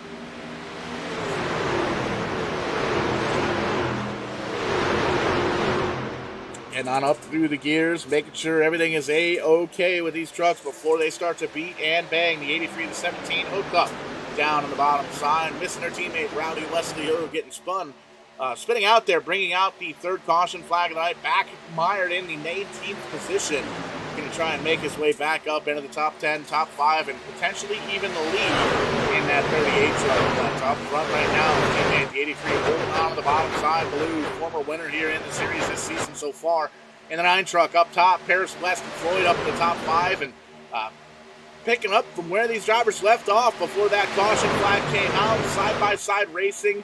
A little beating and a little banging, letting these drivers know that they are in front of or behind or next to their drivers, their competitors on the racetrack. And man, oh man, Talladega putting on a heck of a show. Liberty Racing putting on a heck of a show here on Verdane TV. The 83 holding on to it, going to slide up just a little bit, try and break up that draft there. As you can see, a driver coming off pit road. That's the 99 of Michael Rogers, going to go down one lap. He's going to try and gather himself back up behind the field here. A couple of drivers coming down from that top side into the bottom side. And how about that? Bradley's going to hold on to it. 62 scoring on your screen. He's got a little bit of help there The 19 of Paris right in behind him. The 83 Lasowski, third truck inside and the bottom side. But how about the run for Floyd up on the hop, the green and black machine?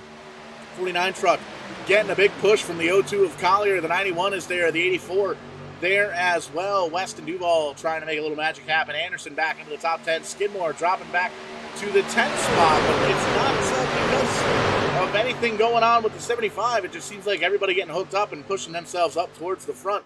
49 truck going to try and get it to work. How about going up towards the front all the way up to the high side? Wes Hogue in the 38 truck not wanting to hang out in the back, not wanting to hang out in the middle, wanting to get back up towards the front, but not having any help currently on that high side. We'll see how long that lasts, though. Going to tuck back in.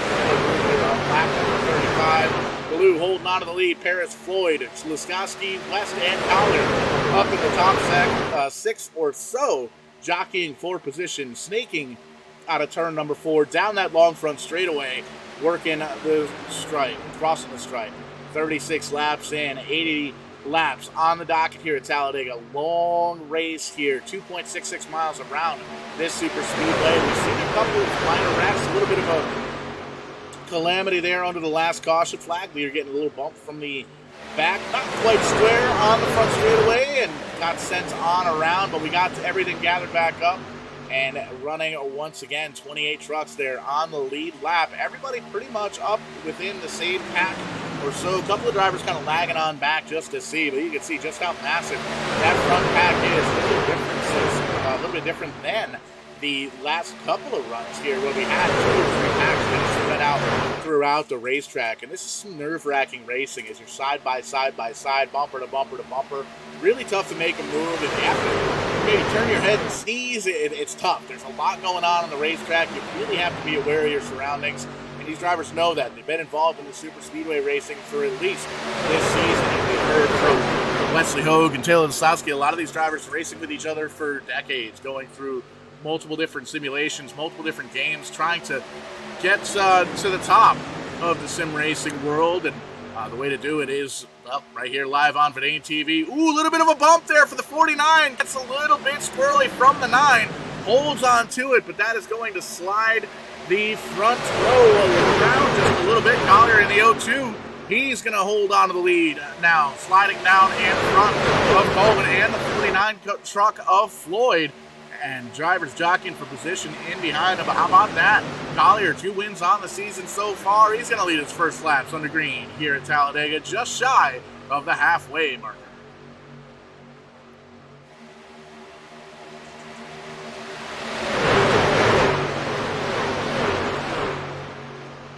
Three wide action now. You can see that high side coming into play. The 83 and the 17 hooked up. They've got some help on the high side.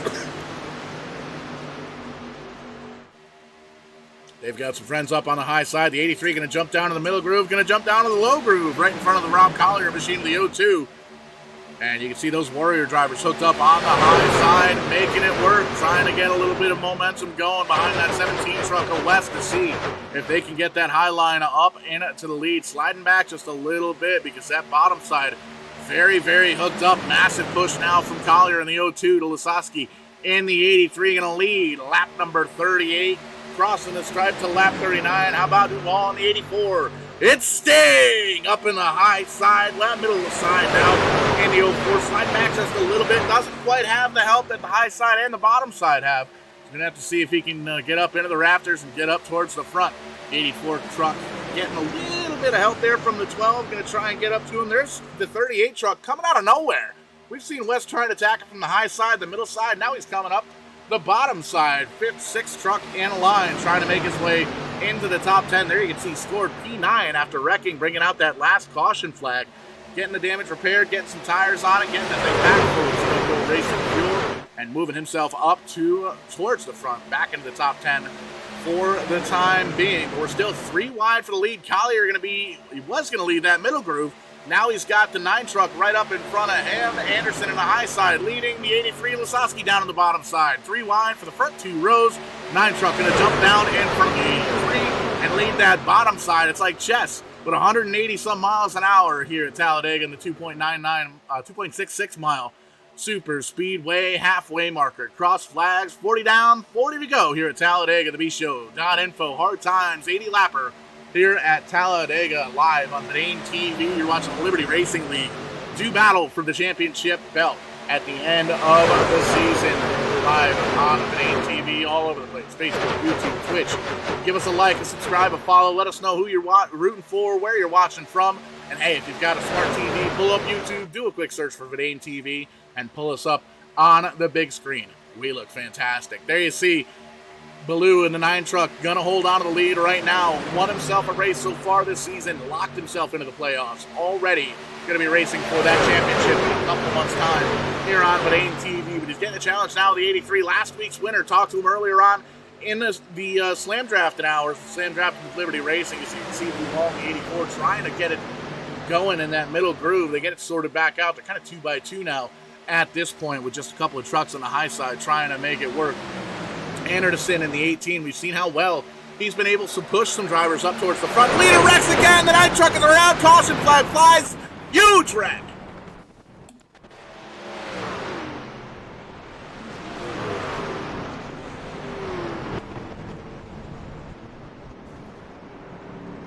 Everybody involved in this one, and we apologize once again for that blinking issue. That's going to be sorted out by next week. Before we came on the air here tonight, got the upgrades we need here at the Verdane TV HQ. Going to get some upgrades there. You can see the 5 truck of Michael Carpenter getting a big piece of the action. Smoke coming out of the back of that truck. Dunsky's for now may have a quick repair still down on pit road, but tough break for a lot of drivers involved in this one. We'll see if we can take a peek at the U-House Racing Design Instant Replay, but a little bit of blinking action, and iRacing has started to deal us up here the past couple of weeks, month or so on Verdane TV. Tough to kind of get that taken care of, but man, we will make it work. And we'll back up the U-House Racing Design Instant Replay and see if we can take a peek at why we have got the caution outs.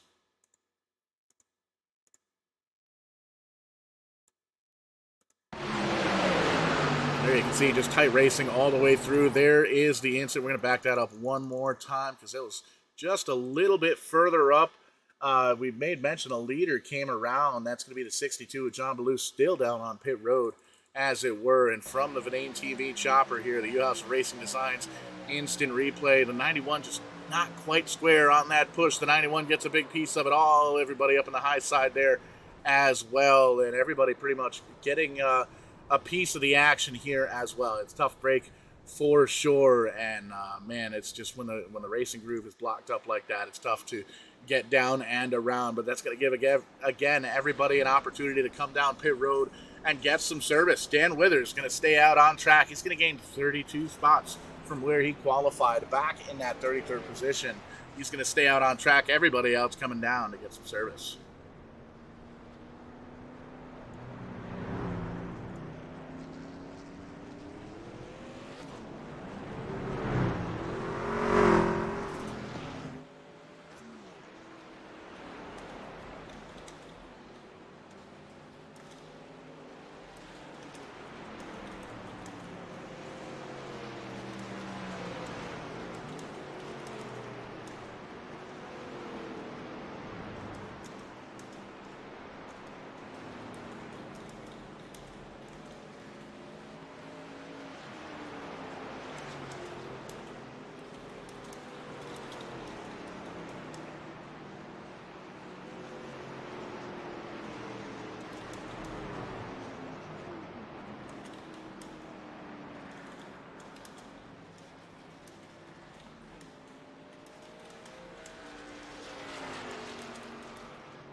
So just past halfway in this one, 80 laps on the docket here at Talladega Super Speedway. You can see Withers leading right now. Going to be the one of the only Canadians, 1, 2, 3, 4, looks like, here in the field here tonight. Going to be leading up in the front. A little bit of damage there. Left rear quarter panel kind of smashed in just a little bit. How about this, though? Wes Hogue, 38 truck. He is the first truck off of pit road, it looks like. And you can see these drivers coming down every between 10, 15 laps or so. You can see drivers made it about 17 laps, came down pit road, got some Sunoco race fuel and some tires. But, man, Withers staying out for the entirety of this one so far. 42 laps on that set of tires as well. So we'll take a look and see where he ends up. But how about that pit stop for the 38 truck, moving him up into position? And this is going to get interesting because now that we've got less than...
Green flag back out here, just missing a restart, but back at it not once again. The 97 of Bolliard getting himself up in the front. How about that push from the 49 truck up on the outside, trying to make it high, wide, and handsome. Coming home with a little bit of a push, trying to get up towards the front. This second half going to be crucial, getting themselves up into the front, trying to get themselves a berth into the playoffs here, giving themselves an opportunity to race for that championship belt here in the Liberty Racing League. Live all over the place on YouTube, on Facebook, on Twitch. Do a quick search for Verdane TV. You'll find us. Give us a like, a subscribe, a share, a follow, all that good stuff. Let your friends and family know you're watching a little bit of the iRacing action here on a Tuesday night. And just got penciled in, just got slid in a programming alert. We are going live tomorrow night, Wednesday from Canada, but it's not TCM, it's not Tim's Quarter Motorsports. RBR Maritime Group making their return for season number 6 with the super late models. That's going to be a heck of a lot of fun. They're going to be joining us here on Verdane TV for the next 10, 12 weeks or so. They're going to be racing for a championship once again, so some of your names in that series as well. Up front, though, in this one, 47, now lap 48, as they cross the stripe. Couple of teammates on the front row. How about the 83 last week's winner, Lasowski, going to cross the stripe in the lead. He's got his teammate West in behind him with a Trailer Park 2 number 17 truck. Trying to make that magic happen. Jared Bolliard on the 97 truck. Has not won this season. Has one of those championship belts from the Verdane Racing Super Speedway Series league. Trying to get himself a second, count 'em two championship belts. And he is doing everything he can. Big time push from Floyd there in the 49 truck in the middle groove. And Anderson not giving up on that high side. The 18 truck has a little bit of push from that 02 truck. Got to check in on him. He's got the bounty on him. Everybody that beats him clean, as long as the 02 has no wrecks or incidents or anything like that, they get $3 from our sponsor, bshow.info. But if the 02 truck is able to come home with the victory here tonight, not only does he win the $25 for winning the race, he gets 15 extra dollars for himself. And well, we saw last week's winner on the show here tonight with SlamDraftin. He got himself a little bit of Taco Bell with last week's winner. So there you see a little bit of a bump there for the 97. He's going to go all the way up to that outside safer barrier and lose a ton of time in that 97 Toyota. Everybody getting down around him. That is a tough break. But he's still got a little bit of time now. 31 laps to go, about 30 and a half laps to go here at Talladega. The bshow.info. Hard Times, 80 lapper at Talladega. Lasowski up front, West, Gibson, Floyd, and Withers going to be the top 5.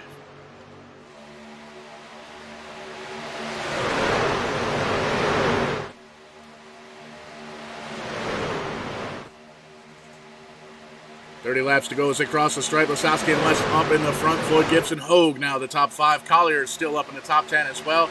Got to give a call to the 67 truck of Withers. 26 spots gained out there on 50-lap old tires. Still making it work. You can see right up with that front pack. Going to slide up just a little bit there on that apron.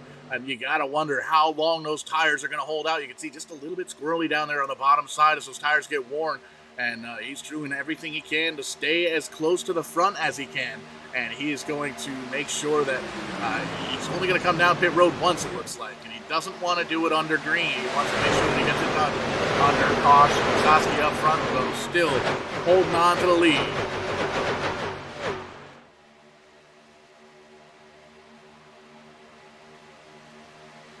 TJ Floyd in the 49 truck getting a little bit of a push, and by a little bit, I mean a huge push. The damaged 38 machine of Wes Hogue involved in an earlier caution flag, spinning from the lead in that 38 truck, now back into the top 5.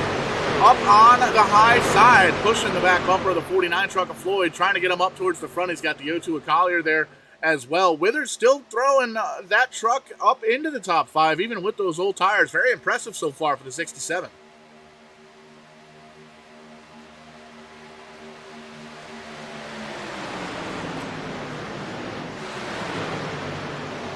Collier up in the top 10. Got to make sure we take a peek at the old wanted poster once again. Any driver that's able to beat Rob tonight cleanly, meaning not wrecking him or creating any kind of incident points involving him, will get $3. That's $3 a driver that's able to beat the O2 car of Collier. But again, if Collier is able to come home with a victory, he gets the $25 for winning plus the $15 bonus from bshow.info. You got to check that website out if you haven't already. Maybe on the next caution flag or after the in between the races here. After this one, before the kart race, bshow.info. Lots of prank calls, and interviews with some current NASCAR members as well as some former folks as well. Never know who's going to pop up over there at bshow.info. And be sure you click on the little Doorstop Nation link. Get over to the Etsy page. Pick up some of those door stops. They're only $1. Make sure you get all the doors hooked up in your house with the DoorstopNation.com official door stops. Driver coming down pit road. That is, in fact, going to be Dan Withers. 67 truck going to give up all that track position. Not able to hold on any longer with those old tires. 53 laps now is enough for that set of tires, Dave, or lose a lot of track position, but definitely a heck of a gamble trying to get himself a little bit of track position there. He's going to have to wait for a caution flag to come out in this one. There you see the Florida man, 84 of Jax Duvall, coming out off of pit road there in front of the pack. It looks like a couple of drivers getting lined up. You can see down single file 4-5 trucks lined up on the bottom side. Foskey in the 3-car up into the top 5. There's Collier in that 5th position. He's got Wes Hogue, Floyd in behind him, Watts, Gerald, and Brown. This is going to be interesting as we come up on 28 or so laps to go. You're starting to see a lot of these drivers start to jump down to the bottom side of the middle groove, starting to kind of wonder if we're going to see any of these drivers do a little short pitting. Maybe they do, in fact, need to take one more pit stop, and if that's the case, a lot of drivers may very well be following down pit road. That number 67 of Dan Withers coming down just a lap early, and we saw that the tires didn't really slow him down, having older tires on that truck, but having fresh ones may very well be the call of this one. How about Collier leading this one down the back straightaway? The 83 Lasowski still holds on to the bottom side, and he was the first one to admit very aggressive behind the wheel in the cockpit of the number 83 truck, and that's what you want to see in a sim racing, real racing, and pretty much anywhere. You always want to see that competition, that fire, that passion, that desire to win. Those are one of the words that the 83 of Taylor Lasowski used. It's not about the money, it's not about the wins, it's about the passion, being able to support what we do here in our spare time, battling it out for a sim racing championship here in the Liberty Racing League. And we always like to support those that support us. So again, thank you out to Doorstop Nation and bshow.info. And it was cool to catch up with Joe on SlamDraftin. Be sure to hit that rewind button after this one. Take a peek at it on demand over on YouTube and Facebook, Vidane TV. That quick little search will get you all the entertainment that you need.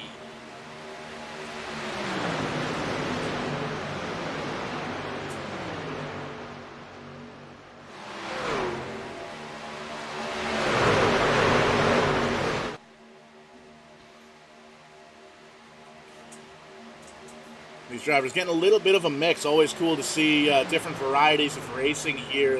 Each week, these drivers circulate through different styles of cars. You can see drivers coming up on that 67. Dan Withers going to go one lap down after down pit road under green to get rid of those tires. You can see up on the outside safer barrier up there once again.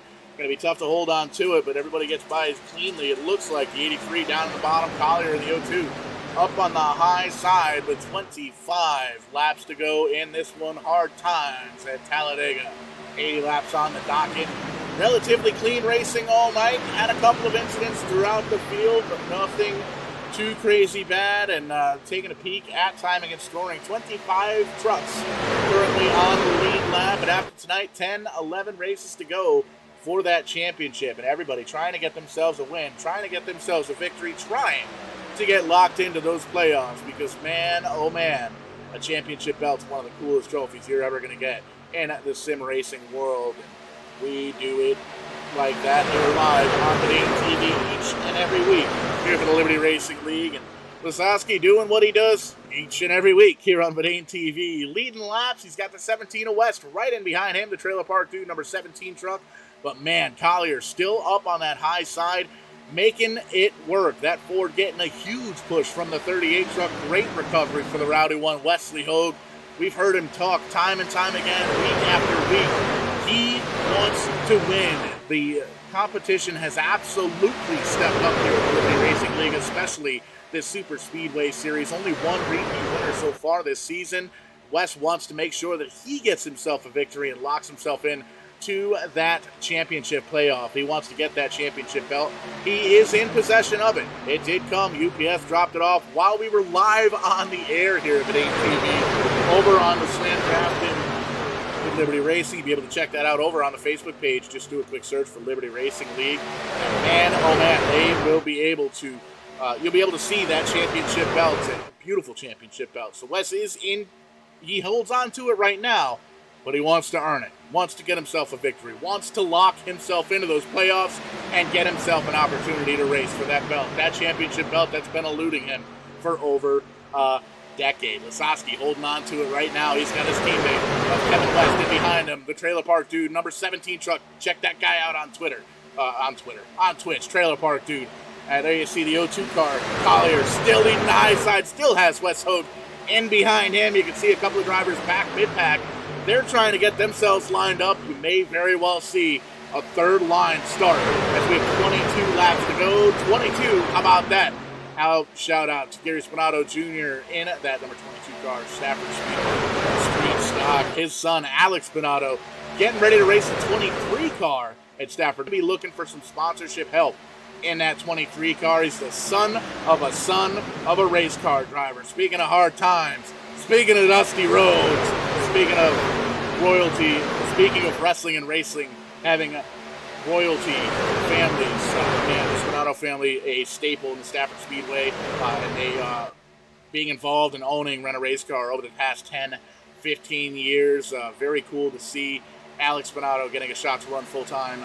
Needs that sponsorship help, just like everybody else in the racing world. We can't do it alone. We don't do it alone here on Vidane TV either, so we got to thank bshow.info for jumping on board here tonight, as well as TrueFictionRP.com. If you haven't seen it yet, man, we got some crazy stuff coming up. We're going to be doing some live dirt track racing in Grand Theft Auto right here on Vidane TV in the upcoming weeks. It's going to be a lot of fun. You've seen a couple of clips here, and we're going to have more and more clips as well. Shout out to old Hank Beaker. He's a driving SOB. You saw him driving around the old bright orange Corvette, little C8 action in the earlier commercial break. And it's cool to check out. So with 20 laps to go in this one, getting ready to get ourselves a winner, and could it be the second multiple race winner here? The 83 car, very, very aggressive, very, very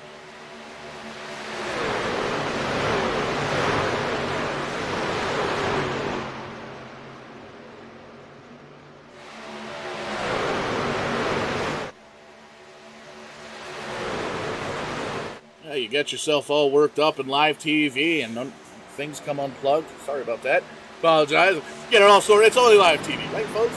But there you see, 20 laps to go. Everybody getting single file here at this point. A little bit of breathing. These drivers may or may not have to come down pit road one more time. We've seen multiple times here throughout the season.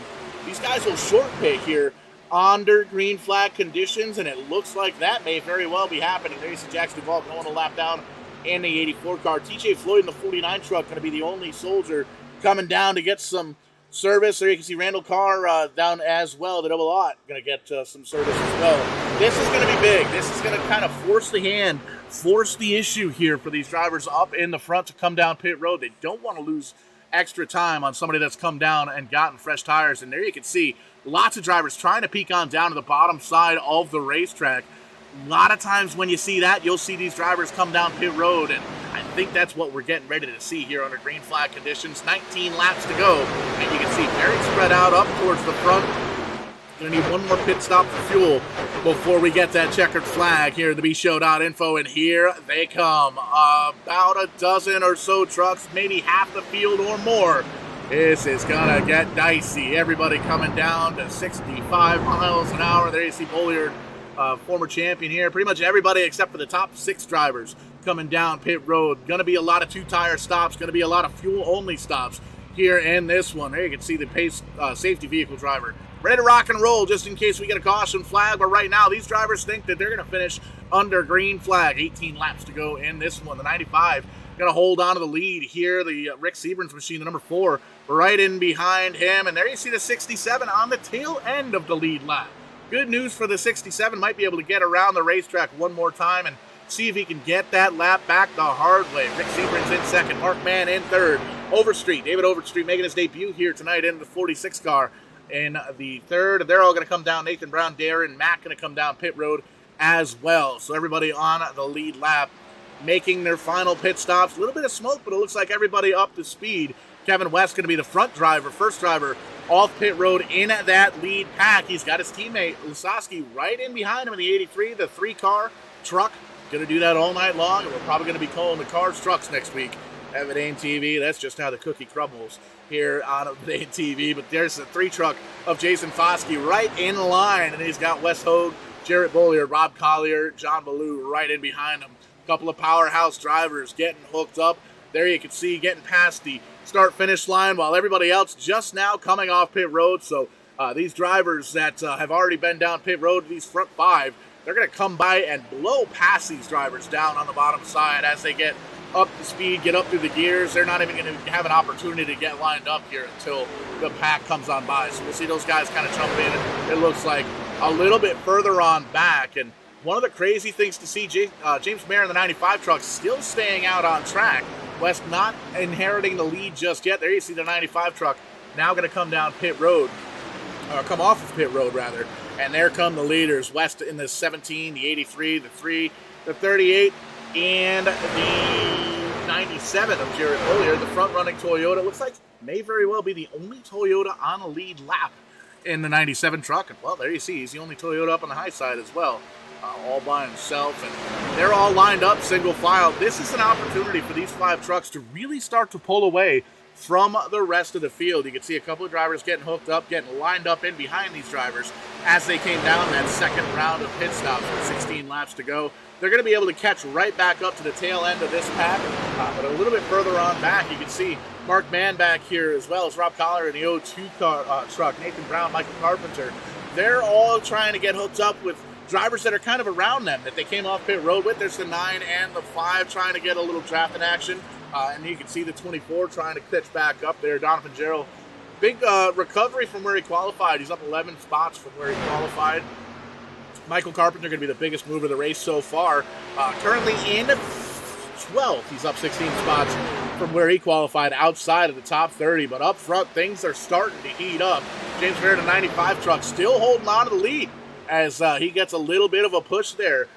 Rob Collier now on the high side. We've seen him try and do this all race long. He's now got the 04 truck of Mark Mann in behind him, the 95 truck there as well. And you can see the Yeti number 3 truck working that high side as well. 15 laps to go here at Talladega. Hard times from bshow.info.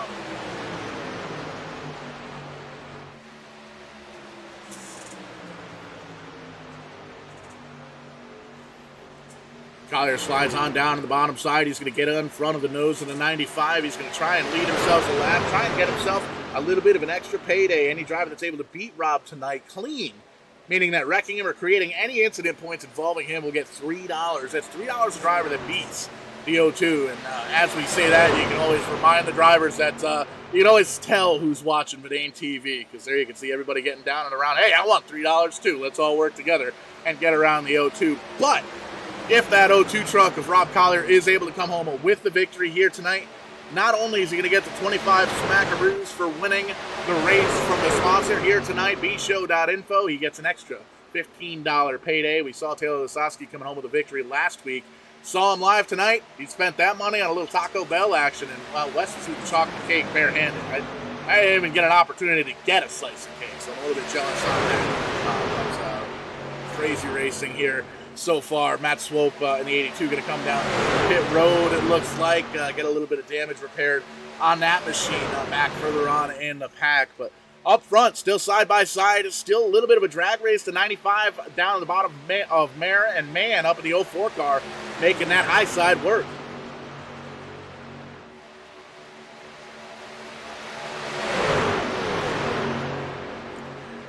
Nathan Brown in the 35 truck. Haven't talked about that Kellogg's machine all evening long, quietly getting himself into the top 5.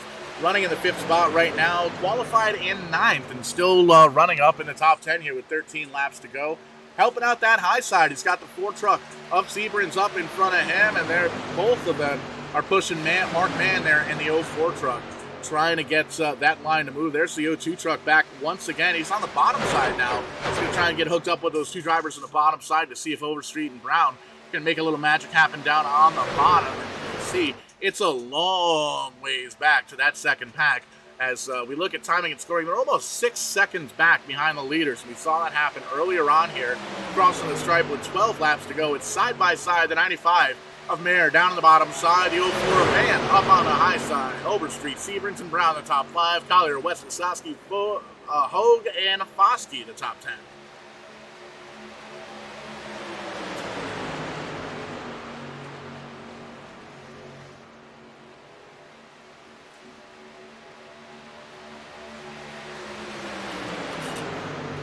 Big push from the Overstreet machine, the 46 King of the Hill, trying to be King of the Mountain, trying to get himself a win here in the Liberty Racing League. We've talked about it all night long. These drivers trying to get themselves a victory, trying to lock themselves into the playoffs, racing for an opportunity at that championship belt at the end of the season. Saw it debut saw it arrive. The UPS guy dropped it off while we were on the air here at ANTV a couple of weeks ago. Able to check that out. Check the clip out over on the Liberty Racing League Facebook page. Give them a follow, give them a like. Make sure you interact with the page as well. Let us know what you liked, what you didn't like, and we can make sure that we adjust accordingly. 11 laps to go here at Talladega, and we'll be getting wrapped up here, getting ready to talk to some of these drivers, the top 3 finishers here on the Turn 4 Podcast post-race show. Got to thank Turn 4 Podcast for jumping on board, sponsoring, and partnering here with Vidane TV. DJ Gerard with the NAP series involved in that, and very cool to have them kind of work with us here at Vidane TV and get all the racing news and sim racing news and finding all the one-stop shops for everything you need in motorsports, whether it's a simulation or the real thing. But 10 laps to go. Count them. 1-0. The 95 going to hold on to the lead for right now. The 04 up on the high side. And we've seen these drivers kind of take a little bit of time now to feel out what's going on. And take a look. You've got 3 trucks and 3 trucks there in the front 3 rows. High side, bottom side. And they aren't really pushing too hard. They're kind of going through, making the best of it. They know they've only got just a couple of laps to go. Look a little bit further on back. The 17 of Kevin West, the 83 of Taylor Lasowski, Vosky in the 3, Wesley Hogue in the 38. Quietly lurking. Those drivers know how to draft. They are teamed up. They have worked together in the past. They've worked together tonight. They've all led laps here tonight. The 38 truck even finding himself involved in a caution from the lead and being able to recover and now back up into the top 10 in contention for this one. You can see that second pack, 4 or 5 seconds on back as we start to come up on lap traffic. Single digits now to go. Those 2 trucks are not single file. They are side by side as the pack comes up behind them. This is going to get dicey. There you can see the trucks moving off to the high side. They are indeed able to get up to the high side, out of the way. The lead lap trucks coming thundering on past. They're going to try and get hooked up in behind them to hold on to that draft, maybe make up a little bit of time, and that's a great move by the lap traffic. Still racing for position, trying to stay on the lead lap, but not wanting to affect the outcome of this one with the lead lap drivers. So always got to give those guys a shout out for kind of taking a look at the big picture. And the big picture is very quickly coming to a close. And make mention, remember how we made mention, keep an eye on the back of the pack. They're already up towards the front. There's Lasowski in the 83 all the way up on the high side. He's got the 38 of Wes Hogan behind him. Jarrett Bolliard making another appearance in the top 10 in that 97 Toyota. They are hooked up, the 83, the 38, the 97, and there's Vosky in the 3. He's going to get up on that high side as well. We'll see which line is going to prevail. You can see the 00 and the other lap truck there trying to help out the bottom side a little bit. Might have a little bit of damage on those lap trucks too, so they're not quite able to. There you can see a little bit of contact between the 04 and the 83. Going to get out of the gas just a little bit. Hogue going to jump down to the middle line and see what he can make happen there. 8 laps to go. Going to get ready to cross the stripe for 7 laps to go here at Talladega. Anybody's ball game up in the top 8 cars, trucks, or so. 11 trucks up in this front pack. You can see there's a second pack a little bit further on back. They're going to be in the catbird seat if anything were to happen, if caution flag were to fly, if they were to wreck up in here. And you can see getting pretty tight up in this, and a lot of lap traffic starting to kind of trickle on through the field. And you can see they're 3 wide now in that lead pack, coming on up to that lap traffic. Going to be a wonder if they're able to get by, as you can see lap traffic jump down to the bottom side onto the apron, out of harm's way. So good move there. The 95 still holding on to it, leading a bunch of laps here in the final quarter of the race. But right now you got to keep an eye on that high, wide, and handsome side. The trailer park dude number 17, Kevin West, has a big helping push in behind him with the 83 of Lasowski, trying to get up towards the front. 6 laps to go here at Talladega.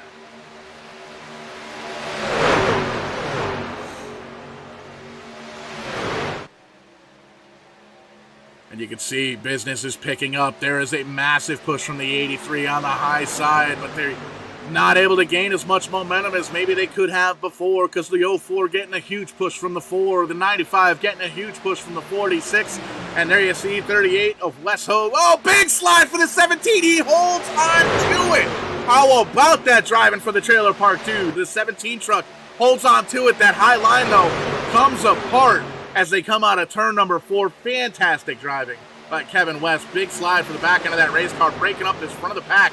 And you can see now a little bit of calamity as we cross the stripe. Look at Barney in the flag stand. High five, 5 laps to go. And the bshow.info Hard Times. And these drivers trying to put hard times on the 0-2 of Rob Collier, the only repeat winner here this season. He's outside of the top 5, all the way back mired in P10. As long as he has a clean race, everybody that finishes up in front of him. $3 added to the paycheck here this evening. And if the 0-2 is able to win here tonight, he gets an extra $15 from the bshow.info sponsorship here this evening.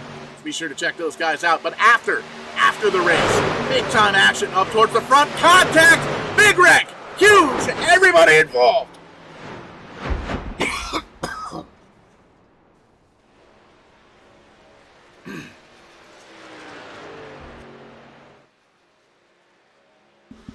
Everybody involved except for the 83. Looks like Lasowski, the only driver that was able to come through clean. Foskey gets a piece. Nathan Brown now in 3rd, 4th. Jarrett Bolliard, just a bunch of drivers getting some contact. Oh, no. The 0-2 truck smoking.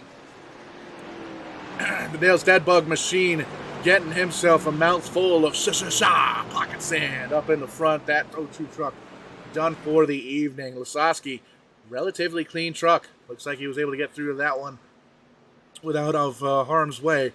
Well, we're going to pull up the EU House of Racing Designs instant replay and take a peek and find out exactly what happened. And we may mention these drivers beating and banging as this race goes on, as it gets closer and closer to the end, to the checker point, and we may very well have ourselves another repeat winner. We'll see what went down here on the U-House Racing Design instant replay, and we're going to have to take a look at this one from the chopper because there was a lot going on. There you can see that high side making it work. The 17, the trailer park dude, getting a little bit of a push. There you see the 83 gets loose and gets into the bottom quarter panel, gets him around. Everybody involved. Everybody gets a piece of it except for the 83 truck. Gets down and away, and he's going to restart here. Green-white checkered action for that 83. Going to see if he's going to be able to come home with the victory. Some damage on the 3. Up, the 83 going to come down pit road, as is the 3 and the 97. This is interesting. Drivers coming down pit road to get a little bit of service, and they're bringing most of the pack with them, it looks like. John Ballou going to stay out. The 24 of Donovan Jarrow going to stay out there as well. Wes Hogue stays out on track. Michael Carpenter in the 5, 24 spots gained from where he qualified. He's going to stay out on track, as well as a couple of other drivers. Everybody else, though, coming down pit road to top off, to get a little bit of fuel, to get some repairs. And we saw lots of drivers getting tossed around there. A lot of damage on some sides, and there's a driver popping a motor as they come off of pit road here. So timing and scoring says 3 to go. We're going to get that restart, little green-white checkered action. We usually like to talk to the drivers here on Verdane TV under caution flags. We know that's come up here a couple of times, but man, when we come down to single digits, we hate to throw that commentary curse because it's a real thing. Watched it happen a couple of times weekly here on Verdane TV. So we don't want to really affect the outcome of the race, but we'll definitely talk to the top 3 drivers here on the post-race show. And that's going to be brought to you by the Turn 4 podcast. Be sure to check those guys out over on the Facebook. And thank them for jumping on board here. You can see the 49 of TJ Floyd down on pit road, as is the 38 of Wes Hogue. Going to get some damage repair. There's West, got turned from the lead on that high side. Going to get some damage repaired. Bobby Anderson, big-time scuffs on that right side. Jeremy Parrish in the 19. He's going to get some of that damage as well. The 4 down here on pit road, David Overstreet in the 46. So a handful of drivers getting a lot of damage from that the late race wreck. 5th caution flag here on the night, and we're going to get ourselves lined up for a green-white checker.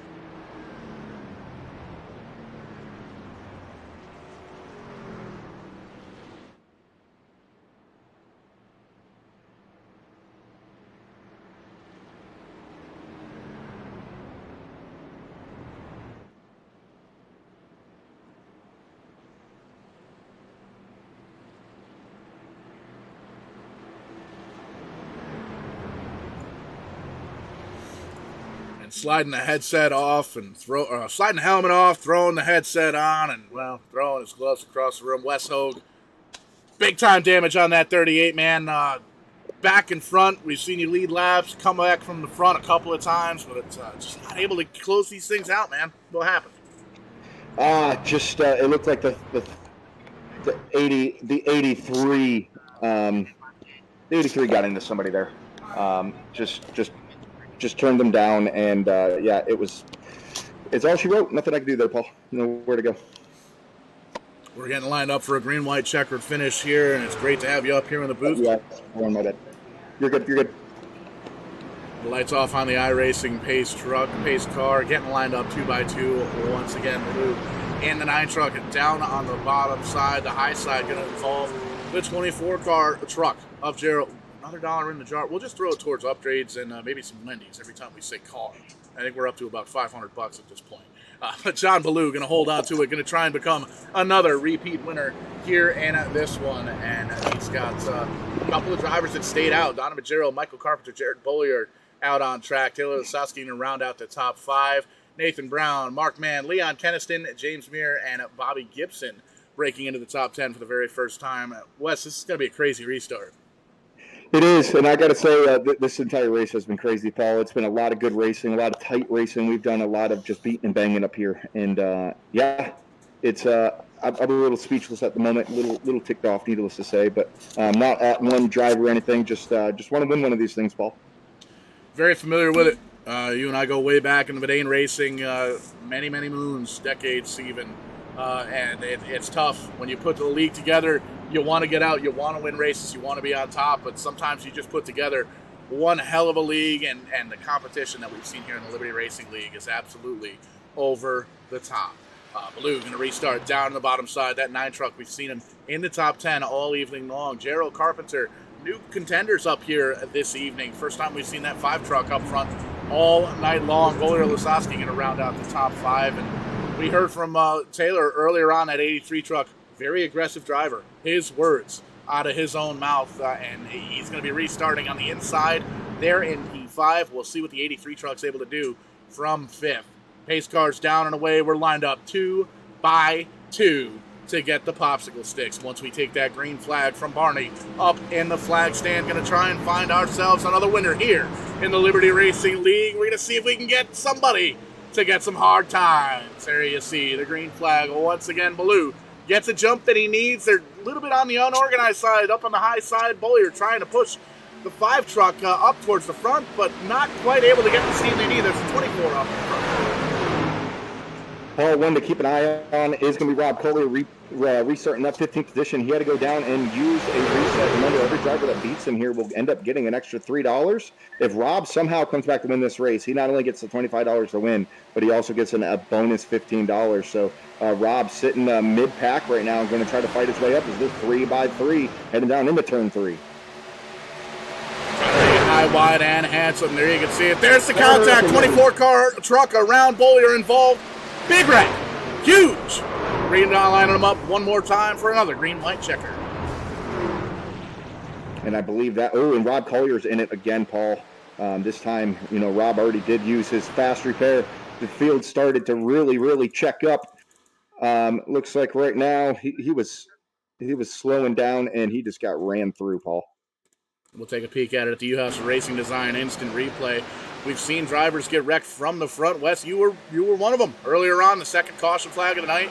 That might have been a little bit of net code there, a little bit of space, air gap between the 24 and the 97. Tough to tell on that one, but in any sense, lots of drivers involved. The 67, the 02 Collier, as you made mention. Double 9's involved as well, and you can see some drivers towards the back of the pack getting everything woed up, and going to get them lined up once again for another green-white checker. Paul, are you able to see who hit the 02 there? We can definitely back that up. There's the 02 Collier. We'll back up the, we'll call it a U-House Racing Designs instant replay. Instant replays. We'll back it up, and there you see the 02 down on the bottom. Looks like the 67 maybe.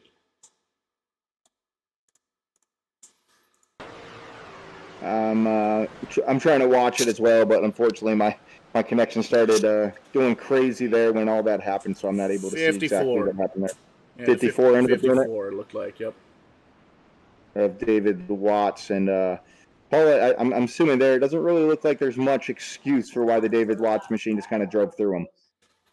Yeah, down on the outside, down on the bottom side of the racetrack, take a peek at it from a better angle that's not looking through a concrete wall. There's the onboard for the 84. You can see smoke up on the high side. The driver's kind of coming down on the box stretch. You can see tried to get slowed up, but the whole racetrack on the high side, so tough call there.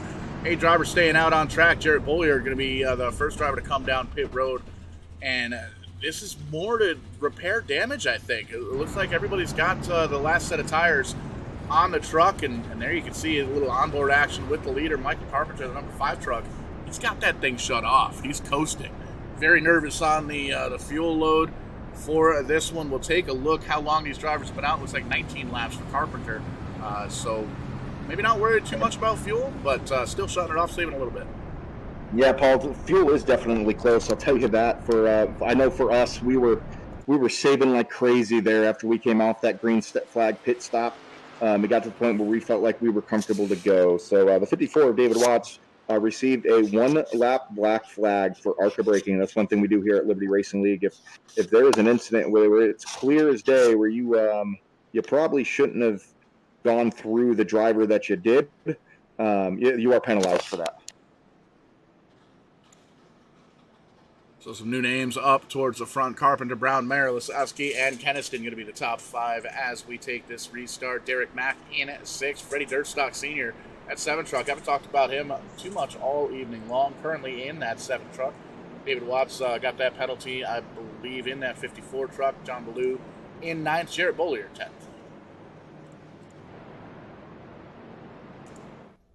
And there you can see a shot of...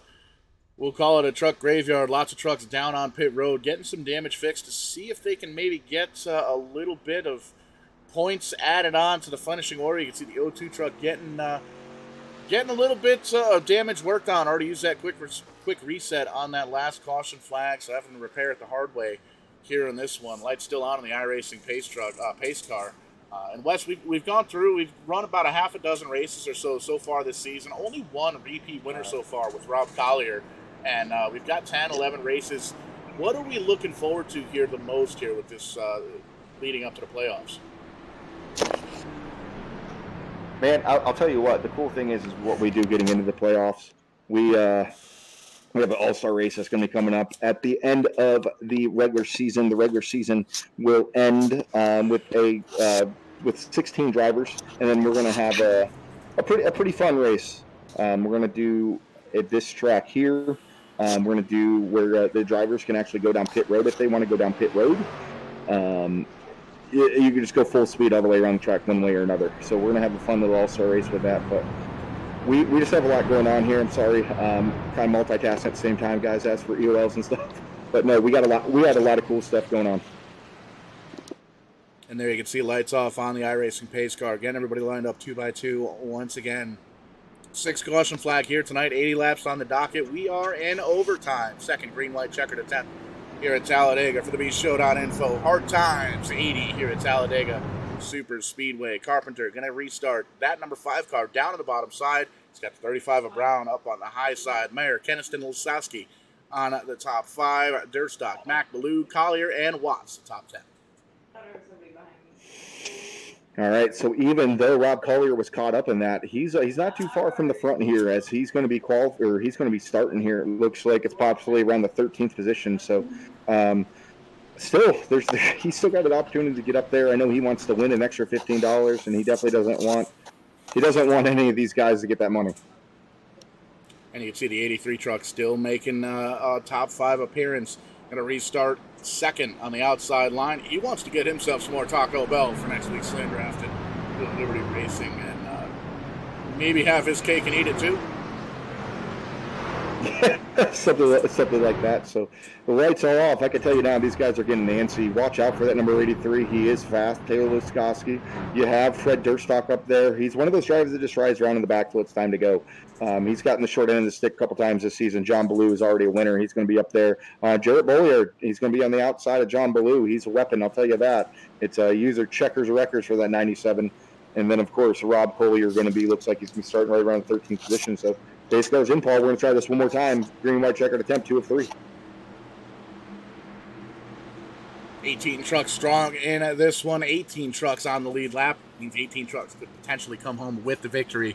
Second of 3 attempts at a green, white, checkered. Green flag flies. Couple of trucks down in the apron already in the back of the pack, but up front, it's going to be the 5 truck trying to jam on through the gears. The high side breaking apart. The 35 had a little bit of a connection issue, it looks like, for Brown. That bottom side really going to gain momentum pretty quick. The 83 of Taylor Laskowski is just dropping like a rock. Not exactly sure what happened there with Taylor, but that restart not going how he went. But however, he might be in the catbird seat. It might start flying up there. But look at Rob Collier. He is that 3rd car on the bottom here. He's trying to make a move. 5th car to the bottom. Bottom side, all sorts of hooked up with 2 laps to go. Coming out of turn number 3 and 4, the 5 truck has the lead down on the bottom side, but for how long? We'll see what happens. Coming out of turn number 4, the white flag is in the air. Will they make it to the line and make this race official?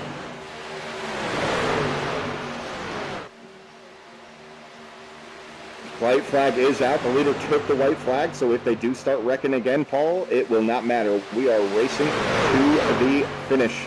As it's battling hard here, back for about 5th position. As you see that second line start to formate the formation as that 35 machine of Nathan Brown trying to get it going. Jarrett Boyard in tow, and here comes Rob Collier. Rob Collier is hungry all over the back bumper of the number 97 of Boyard. Going to try and see if he can make a move on the high side. Right now, the 5 truck making that truck as wide as he can. You can see already ready to try and jump up on the outside to try and throw a block on the 35 of Brown, trying to make the momentum work on the high side. Not enough help there. Collier trying to make a line all by himself. Boyer going to peek up the middle, see if he's going to get a push. Not enough time, not enough racetrack. The 5 holding on as long as he can, wrecking for second. But the winner going to be Carpenter and that Warrior machine. One heck of a race there for Michael Carpenter. Top 3 to Discord, please. One heck of a race. We're going to get the top 3 here in Discord, and that will be Mike Carpenter, James Mayer, a name we don't say much of, and Leon Kenningston. What a race. And we'll take a peek here at the starting lineup, the finishing lineup, rather. Racing 85 or so laps at Talladega. Michael Carpenter coming home with a win. James Mayer and Leon Kenningston, the top 3. Going to talk to those drivers here on the Turn 4 podcast post-race show. Jarrett Bollier just outside. Going to come home 4th. Nathan Brown in 5th. Freddie Durstock Sr. going to finish in 6th. John Ballou, Rob Collier, Darren Mack, and Jason Foskey going to round out the top 10. Paul, that's going to really do a lot of shaking up as well in the points. It's looking, got to look over some stuff here when it comes to the bounty. Looks like we got 1, 2, 3, 4, 5, 6, 7 drivers winning out on that bounty. So we're giving 3, 6, 9, 12, 15, 18, $21 away from that bounty plus the 25 to win. So that's awesome. That's awesome to see these drivers going out there. And again, guys like a James Mayer, like a Leon Kenningston, we haven't said their names much this season, and here they are in the top 3. Paul, I'm going to let you do your thing real quick. I got to go down into the Liberty Racing League hauler and review some stuff. And one of the drivers getting the extra payday, the extra $3 added on top, going to be Michael Carpenter coming home with the very first win of the season. Michael, great race. What was going through your mind there on that final restart? Save gas, save gas, save gas. I ran out crossing the line. So